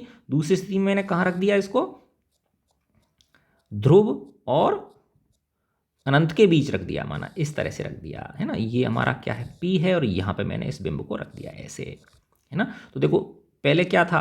F पे बन रहा था कि नहीं बन रहा था? पहले कहाँ बन रहा था प्रतिबिंब? F पे बन रहा था, अनंत के केस में यहाँ पे बन रहा था, इस जगह पे बन रहा था। अब कहाँ बनेगा? ये P और ये क्या है हमारा? F है। तो P और F के बीच बनेगा इस तरह से, है ना। डॉटेड बना देता हूँ मैं इसको, है ना। तो इससे क्या है? ये छोटा है बिंब से। ये वाला प्रतिबिंब कैसा है? छोटा है, और दर्पण के पीछे की ओर है ना। तो अगर आप यहां पर्दा लगाओगे तो उस पर आप उसको प्राप्त नहीं कर सकते। तो कैसा है बताओ? आभासी है और सीधा है, और बिंब से क्या है? छोटा है। बिंब से क्या है? छोटा है, ठीक है ना। तो इसीलिए देखो दोनों स्थितियों में, चाहे वो बिंब जो है वो अनंत दूरी पे है, चाहे अनंत और दर्पण का जो P है उसके बीच में है, दोनों ही स्थितियों में जो प्रतिबिंब है वो कैसा है बताओ? आभासी है लेकिन सीधा है ना। आभासी और सीधा है तो हमेशा आपको सीधी दिखाई देगा, ठीक है ना। और कैसा दिखाई देगा? छोटा दिखाई देगा। तो ये जो वाहनों में जो साइड मिरर होते हैं, है ना, रियर व्यू मिरर जो होते हैं ना, पीछे का दिखता है, जिसमें पीछे से जो वाहन आते हुए दिखते हैं, उनमें ये वाले दर्पण यूज में होते हैं। कौन से होते हैं बताओ? वो उत्तल दर्पण होते हैं, कॉन्वेक्स मिरर होते हैं। क्योंकि वाहन हमको सीधा दिखना चाहिए ना, उल्टा दिखेगा तो कंफ्यूज हो जाएंगे हम खुद ही, है ना। माना पहिए ऊपर दिख रहे हैं और बॉडी उसका जो छत है वो नीचे की तरफ दिख रही है, या कोई आदमी आ रहा है टांग ऊपर दिख रही है सिर नीचे दिख रहा है, तो कंफ्यूज हो जाएंगे ना हम लोग, ठीक है ना। भले ही छोटा दिख जाए, है ना, छोटा तो चल जाएगा क्योंकि इतना तो पता चल जाता है हमको भाई ये चीज़ है ना। बस को बस के बराबर ना दिख के छोटी बस दिख जाए तो, लेकिन हम मान तो सकते हैं, लेकिन उल्टी बस दिखेगी तो गड़बड़ हो जाएगी ना, ठीक है ना। तो ये जो वाहनों के साइड व्यू मिरर्स जो होते हैं, रियर व्यू मिरर्स जिनको बोलते हैं, साइड मिरर्स या रियर व्यू जो मिरर्स होते हैं, पश्च दर्पण बोल दो या पार्श्व दर्पण बोल दो उनको, साइड जो होते हैं, इनमें कौन से? यही वाले जो दर्पण हैं उत्तल दर्पण यूज होते हैं, है ना। अब तुम कहोगे कि सर फर्स्ट वो जो पहला जो अवतल दर्पण था उसकी जो छठी स्थिति थी, है ना, उसमें भी तो सीधा बन रहा था, उसको क्यों नहीं लिया हमने? तो बच्चों देखो, उसमें पता है सीधा कब बनता है? जब बिंब जो है वो एफ और पी के बीच में हो, है ना। तो यानी कोई वाहन पीछे से आ रहा है, उल्टा दिखता रहेगा आपको, दिखता रहेगा दिखता रहेगा दिखता रहेगा, और जैसे ही आपके बिल्कुल नज़दीक आएगा अचानक से सीधा हो जाएगा वो, और तब तक तो आपकी टक्कर हो जाएगी वो, क्योंकि आपके वाहन का जो शीशा है, जो दर्पण है ना, अवतल दर्पण है, उसका जो पी है उससे वो जो एफ होगा वो ज़्यादा दूर नहीं होगा। समझे ना बात? तब जाके वो सीधा होगा। तो इसलिए हम वाहनों के ये जो साइड मिरर्स होते हैं, ठीक है ना, इनमें कौन सा दर्पण यूज करते हैं? उत्तल दर्पण यूज करते हैं। तो ये देखो मैंने दोनों स्थितियां आपको बता दी, समझा दी आपको, है ना। तो देखो ये फर्स्ट स्थिति है ना, जब बिंब कहाँ पे है? अनंत पे है। तो प्रतिबिंब कहाँ बन रहा है? इस एफ पे बन रहा है, दर्पण के पीछे की ओर है। पीछे की ओर है तो आभासी होगा, सीधा होगा, है ना, और छोटा है। ठीक है। दूसरी स्थिति, सिर्फ दो स्थिति बनती, दूसरा कहाँ है? अनंत और पी के बीच ले आया मैं। तो इस स्थिति में प्रतिबिंब कहाँ बन रहा है? पी और एफ के बीच बन रहा है ना, दर्पण के पीछे की ओर ही है, इसलिए आभासी और सीधा होगा। और लेकिन क्या है, देखो ये छोटा सा है। कैसा है? ये छोटा है, ठीक है। लेकिन आभासी और कैसा है? ये सीधा है। तो ये दोनों स्थितियां इसमें ये दर्शा रखी हैं, है ना। तो इनका यूज भी मैंने आपको बता दिया, ठीक है। तो अब उत्तल दर्पण के क्या उपयोग हैं? वाहनों के पश्च दृश्य, है ना, विंग जो होते हैं दर्पणों के रूप में किया जाता है। ये दर्पण वाहनों के पार्श्व में लगे रहते हैं, साइड में लगे रहते हैं। इनमें ड्राइवर अपने पीछे के वाहनों को देख सकते हैं, जिससे वे सुरक्षित रूप से क्या चला सकें? वाहन चला सकें, है ना। उत्तल दर्पणों को इसलिए भी प्राथमिकता देते हैं क्योंकि ये सदैव सीधा प्रतिबिंब बनाते हैं, यद्यपि वह छोटा होता है। इनका दृष्टि क्षेत्र क्या है? बहुत अधिक है, पीछे की बहुत, यानी करीब किलोमीटर पीछे तक का एरिया हमको उसमें दिख जाता है। दूर से भी वाहन कोई आ रहा है तो वो भी हमको, क्योंकि ये बाहर की ओर वक्रित होते हैं। अतः समतल दर्पण की तुलना में उत्तल दर्पण ड्राइवर को अपने पीछे के बहुत बड़े क्षेत्र को देखने में समर्थ बनाते हैं, है ना। यानी प्लेन मिरर आप कह सकते हो कि जो प्लेन मिरर होता है ना, जो समतल दर्पण होता है, उसको क्यों नहीं लेते साइड व्यू मिरर बनाने में? तो इसलिए नहीं लेते कि उसमें इतना बड़ा एरिया हमको पीछे का नहीं दिखेगा, क्योंकि प्लेन मिरर के केस में जो दृष्टि क्षेत्र है वो कैसा है? सीमित है। जबकि इसके केस में, है ना, उत्तल दर्पण के केस में जो दृष्टि क्षेत्र है वो क्या है? बहुत बड़ा है, ठीक है बच्चों। तो ये हो गया उत्तल दर्पण के उपयोग हो गए। कुछ क्वेश्चन है इसमें, अवतल दर्पण के मुख्य फोकस की परिभाषा बताइए। तो अवतल दर्पण का मुख्य फोकस क्या हो गया? जहां पर अनंत से आने वाली समांतर किरणें एक बिंदु पे क्या होती हैं? मिलती हैं, एक्चुअली मीट होती हैं, तो वो उसका क्या हो गया? मुख्य फोकस हो गया। सेकंड क्वेश्चन है, एक गोली दर्पण की वक्रता त्रिज्या 20 सेंटीमीटर, तो आर कितनी दे रखी है आपको? 20 सेंटीमीटर दे रखी है। इसकी फोकस दूरी पूछ रहा है, तो आर इक्वल टू 2f होता है ना, तो 20 इक्वल टू क्या हो गया? 2f। तो f बराबर क्या हो जाएगा? 20 में 2 का भाग लग गया, तो क्या आ गया? f बराबर 10 सेंटीमीटर आ गया, ठीक है। उस दर्पण का नाम बताइए जो बिंब का सीधा तथा आवर्धित प्रतिबिंब बना सके। सीधा और आवर्धित बना सके, तो सीधा और आवर्धित सिर्फ अवतल के केस में ही बनता है, और वो छठी स्थिति होती है ना। क्योंकि उत्तल दर्पण में सीधा तो बनता है, लेकिन हमेशा कैसा होता है? बिंब से छोटा होता है। तो आवर्धित का मतलब होता है मैग्नीफाइड, बड़ा। तो बड़ा अवतल दर्पण की छठी स्थिति में बनता है। तो वो कौन सा दर्पण हो गया? अवतल दर्पण हो गया। चौथा क्वेश्चन है, हम वाहनों में उत्तल दर्पण को पश्च दृश्य दर्पण के रूप में वरीयता क्यों देते हैं? क्यों देते हैं? क्योंकि हमेशा सीधा प्रतिबिंब बनता है, और जो पीछे का जो क्षेत्र है वो वृहद क्षेत्र होता है ना, एक बड़े एरिया का हमको सब कुछ वो दिखा देता है ना। इसके बाद अब आते हैं हम गोलीय दर्पणों द्वारा परावर्तन के लिए चिन्ह परिपाटी, है ना। चिन्ह परिपाटी हम किस तरह से यूज करते हैं? देखो, है ना, ये बहुत ही ईजी है ना। जैसे अपन ग्राफ पढ़ते हैं ना, इस तरह से, है ना। तो ये प्लस एक्स अक्ष होती है इसकी, और इधर माइनस एक्स अक्ष होती है। इधर क्या लेते हैं हम? प्लस वाई लेते हैं, और इधर क्या लेते हैं हम? माइनस वाई लेते हैं, है ना। तो देखो ऐसे मैं इसका समझाता हूँ पहले आपको अवतल दर्पण का। तो ये माना अवतल दर्पण है, ठीक है। याद करो, इस तरह से किरणों को, अनंत से आने वाली किरणों को क्या करता है बताओ? एक जगह पे क्या करता है? ये इकट्ठा कर देता है ना, कन्वर्ज कर देता है इनको। तो माना ये इसका एफ है, यहाँ पे इसने क्या कर दिया? इनको मिला दिया, ठीक है ना। इस तरह से ये किरणें क्या हो गई? मिल गई यहाँ पे आके। ये क्या हो गया? इसका फोकस बिंदु हो गया। और ये क्या कहलाता है बताओ? ये पी कहलाता है। तो अब आप कल्पना करो कि इस पी से गुजरती हुई एक इस तरह से, ये इस तरह से मैंने बना दिया ना, तो ये पी वो मूल बिंदु हो गया, ये वाला, तो यहाँ पे क्या हो गया, ये पी ये बिंदु हो गया। तो इधर की तरफ प्लस हो गई ना, यहाँ से लेके इधर की तरफ की जो दूरियां हैं ये क्या है बताओ, प्लस हैं। इधर की तरफ की जो दूरियां हैं वो क्या है बताओ, ये माइनस है। देखो इधर की तरफ जो दूरियां हैं ये क्या है, प्लस में आएंगी, और इधर की तरफ की जो दूरियां हैं ये किस में आएंगी, माइनस में आएंगी। ऊपर की तरफ जो दूरियां होंगी वो कैसे होंगी, प्लस में होंगी, और नीचे की तरफ जो दूरियां होंगी वो क्या होंगी, माइनस में होंगी। ठीक है ना। तो इस अवतल दर्पण के केस में है ना, जो फोकस दूरी है वो यहाँ से लेके यहाँ तक है ना, तो ये इधर की तरफ है ना, ऋणात्मक है ना। तो फोकस दूरी जो है वो कैसी है, नेगेटिव होती है अवतल दर्पण के केस में। ठीक है ना। और बिंब को हम इधर ही रखते हैं, चाहे वो अनंत पे रखें हम, है ना, चाहे वो अनंत से आ रही हैं समांतर किरणें, या ये इसका माना सी हो गया, तो अनंत और सी के बीच में वहाँ यहाँ रखा हमने, तो यहाँ पे हो गया। तो इस पी से नपती हैं तो ये सारी दूरियाँ इधर की तरफ ही होंगी कि नहीं होंगी, चाहे हमने सी पे रखा हो, उसको सी और एफ के बीच रखा तो, है ना। तो ये सारी, इसका मतलब बिंब जो है वो क्या हो, बिंब की दूरी जो है वो भी क्या हो गई, नेगेटिव हो गई, है ना। तो देखो फोकस दूरी को हम एफ से डिनोट करते हैं, किससे करते हैं हम, एफ से डिनोट करते हैं। और जो बिंब की दूरी है इसको किससे डिनोट करते हैं हम, यू से डिनोट करते हैं। ठीक है ना। और जो प्रतिबिंब की दूरी है उसको हम वी से डिनोट करते हैं, है ना। तो अवतल दर्पण की जो 5 स्थितियां हैं, फर्स्ट 5 वाली, है ना, उनमें पांचों में एफ तो देखो ये सब में ऋणात्मक ही रहेगा, इधर की तरफ फोकस दूरी तो इधर की तरफ, क्योंकि ये तो दर्पण इस तरह से होगा कि नहीं होगा, यूं होगा ये, तो ये इधर की तरफ ये दूरी क्या होगी, ऋणात्मक ही होगी। तो 6 स्थितियों में एफ जो है वो तो कैसा है, ऋणात्मक है, नेगेटिव है ना। और यू को भी हम 6 स्थितियों में इधर की तरफ ही रखेंगे, इस तरफ ही रखेंगे लेफ्ट साइड में, तो ये भी कैसे हुई, ऋणात्मक हुई, है ना।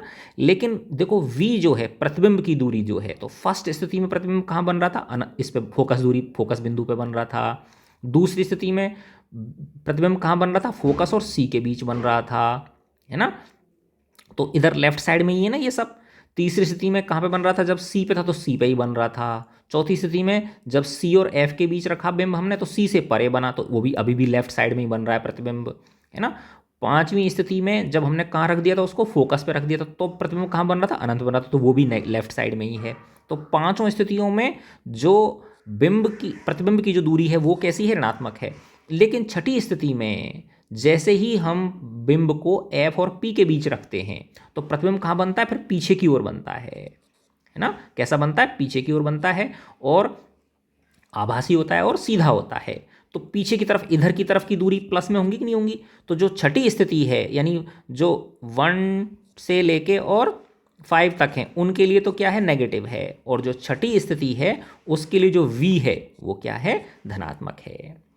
ठीक है। तो ये कार्तीय चिन्ह पर पार्टी बोलते हैं इसको, कार्टिजन साइन कन्वेंशन इसको हम बोलते हैं, जो मैंने समझाया वही है ये, है ना। अब उसके केस में देख लो आप, किसके केस में, अवतल उत्तल दर्पण के केस में, है ना। तो ये मैंने उत्तल दर्पण बना दिया, है ना। इस पे इधर की तरफ क्या हो गई, पेंट हो गया, और इधर की तरफ से ये किरणें इस पे आई, आपतित हुई। ये क्या करेगा बताओ, इनको फैलाएगा, अनंत से आने वाली किरणों को क्या करेगा, फैलाएगा। बनाते कैसे हैं हम, देखो इसको पीछे ऐसे, यहाँ पे मैंने क्या मार्क कर लिया, इसका फोकस मार्क कर लिया, इसको डॉटेड में ला दिया और इस तरह से कर दिया, इसको डॉटेड में ला दिया, इस तरह से कर दिया, तो ये इस तरह। तो ये वाली किरण ऐसे चली गई, ये वाली किरण ऐसे आ गई, ये वाली किरण इसी दिशा में वापस से ऐसे चली गई, है ना। तो और इसका सी कहाँ होगा, यहाँ होगा, ये सी है ना। तो देखो ये पी हो गया, तो यहाँ जैसे ही फिर मैं वो अपनी वो रेखा मार्क करूँगा, एक्स अक्ष वाई अक्ष ऐसे करते हैं ना ये, तो ये हमारा पी हो गया यहाँ पे। तो इस केस में देखो एफ जो है ये राइट साइड में है ना, फोकस दूरी पी और एफ के बीच ये, तो इसके केस में एफ जो है वो कैसी हो गई बताओ, धनात्मक हो गई, प्लस हो गई। बिंब को हम हमेशा लेफ्ट में ही रखते हैं, तो यू हमेशा क्या होगी, ऋणात्मक होगी, है ना। प्रतिबिंब जो है वो दोनों ही स्थितियों में, जब अनंत पे था तो कहाँ बन रहा था, फोकस बिंदु पे बन रहा था, और जब अनंत और पी के बीच ले आए, यहाँ पे ले आए, तो प्रतिबिंब कहाँ बन रहा था, पी और एफ के बीच बन रहा था, यहाँ पे बन रहा था, है ना। लेकिन था कैसा, वो आभासी और सीधा ही था, ठीक है ना।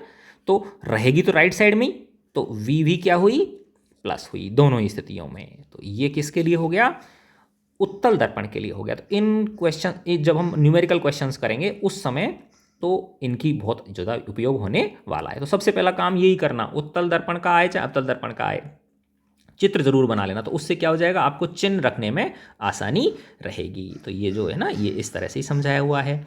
अब इसमें जो क्वेश्चंस बनते हैं वो बनते हैं मिरर फॉर्मूला के ऊपर। किसके ऊपर? मिरर फॉर्मूला के ऊपर, और आवर्धन, इसको मैग्निफिकेशन बोलते हैं। तो ये मिरर फॉर्मूला बहुत आसान है, ये रहा 1/v plus 1/u equal to 1/f। आपको पता ये f क्या है, फोकस दूरी, u क्या है, बिंब की दूरी, v क्या है, प्रतिबिंब की दूरी। ये सारी की सारी कहाँ से नपती हैं? p से नपती हैं, ध्रुव से नपती हैं। तो ये सिंपल है 1/v plus 1/u equal to 1/f। तो तीन चीज़ हैं, तीन वेरिएबल्स हैं, u, v और f। इनमें से कोई दो देगा आपको, तीसरा पूछेगा, सिंपल, ठीक है ना। अब इस पे m निकालते हैं हम, आवर्धन। आवर्धन का सूत्र होता है -v/u, है ना। v क्या है, वही प्रतिबिंब की दूरी, और u क्या है, बिंब की दूरी। माइनस इस सूत्र का माइनस है, ये ध्यान रखना, है ना। अब यहाँ पे इससे हमें ये फायदा होता है कि m से हम, है ना, m के चिन्ह से और m के मान से दो चीज़ें पता कर सकते हैं कि m का जो चिन्ह है अगर वो ऋणात्मक है तो हम कहेंगे कि जो प्रतिबिंब है वो वास्तविक है और उल्टा है, और अगर m का मान धनात्मक आता है, इसको ये वाला, ये पूरा यूज करने के बाद, है ना, माइनस, ये सूत्र के अंदर माइनस है ना। तो अगर m का मान धनात्मक आता है तो जो प्रतिबिंब होगा वो कैसा होगा, आभासी होगा और सीधा होगा, है ना। तो बिल्कुल रटने की जरूरत नहीं, जैसे जैसे क्वेश्चन करेंगे सब समझ में आ जाएगा। तो क्या निष्कर्ष निकला हमारा कि अगर m का मान ऋणात्मक है तो हम तुरंत कह देंगे कि जो प्रतिबिंब बनेगा वो वास्तविक होगा और उल्टा होगा। m का मान अगर धनात्मक निकल के आता है कैलकुलेशन करने पर, तो हम कह देंगे कि जो प्रतिबिंब है वो आभासी होगा और सीधा होगा, ठीक है। अच्छा, अब दूसरी चीज़, ये तो चिन्ह ने बता दी। चिन्ह तो क्या बता देते हैं, m का जो चिन्ह निकल के आता है वो तो ये बता देता है कि वो वास्तविक उल्टा होगा या आभासी सीधा होगा। अब m की जो वैल्यू है, m का कोई मान निकलेगा ना, आंकिक मान निकलेगा, न्यूमेरिकल वैल्यू इसकी निकलेगी। अगर वो न्यूमेरिकल वैल्यू 1 से ज़्यादा है, मोर देन 1 है, तो हम कहेंगे कि जो प्रतिबिंब है वो बड़ा बन रहा है, आवर्धित है। और अगर m का मान 1 से कम है, पॉइंटों में आ रहा है, जो 0.9, तो 1 से छोटा हो गया कि नहीं हो गया, है ना, तो हम कहेंगे कि प्रतिबिंब जो है वो कैसा है, छोटा है ना। तो इनके, इसको हम क्या बोलते हैं, आवर्धन बोलते हैं। तो आवर्धन का क्या सूत्र हो गया, दर्पण के केस में -v/u, है ना, और एक इसका होता है h'/h। h' क्या है, प्रतिबिंब की ऊंचाई, और h क्या है, बिंब की ऊंचाई, ठीक है ना। तो देखो vu, h' और h, तो वही इनमें से आपको वेरिएबल्स देगा और आपको क्वेश्चंस सॉल्व करवाएगा आपसे। तो बहुत ही आसान है। तो इसका जो लास्ट, अब ये फर्स्ट पार्ट हो गया इसका, है ना। सेकंड पार्ट में मैं समझाऊंगा आपको उसके बारे में, किसके बारे में, अपवर्तन के बारे में, रिफ्रैक्शन, ठीक है ना। रिफ्रैक्शन पढ़ेंगे हम सेकंड पार्ट में, और लेंसेज पढ़ेंगे, ठीक है ना। और इसका जो थर्ड पार्ट होगा उसमें हम इसके सारे के सारे क्या करेंगे, जो लास्ट के जो अभ्यास के प्रश्न हैं उनको करेंगे, ठीक है बच्चों। तो मैं आशा करता हूँ ये वीडियो आपको पसंद आया होगा। अच्छा लगा बेटा तो अपने फ्रेंड्स को शेयर करें, मुझे कमेंट करके बता दें, और खुश रहें। गॉड ब्लेस यू प्यारे बच्चों।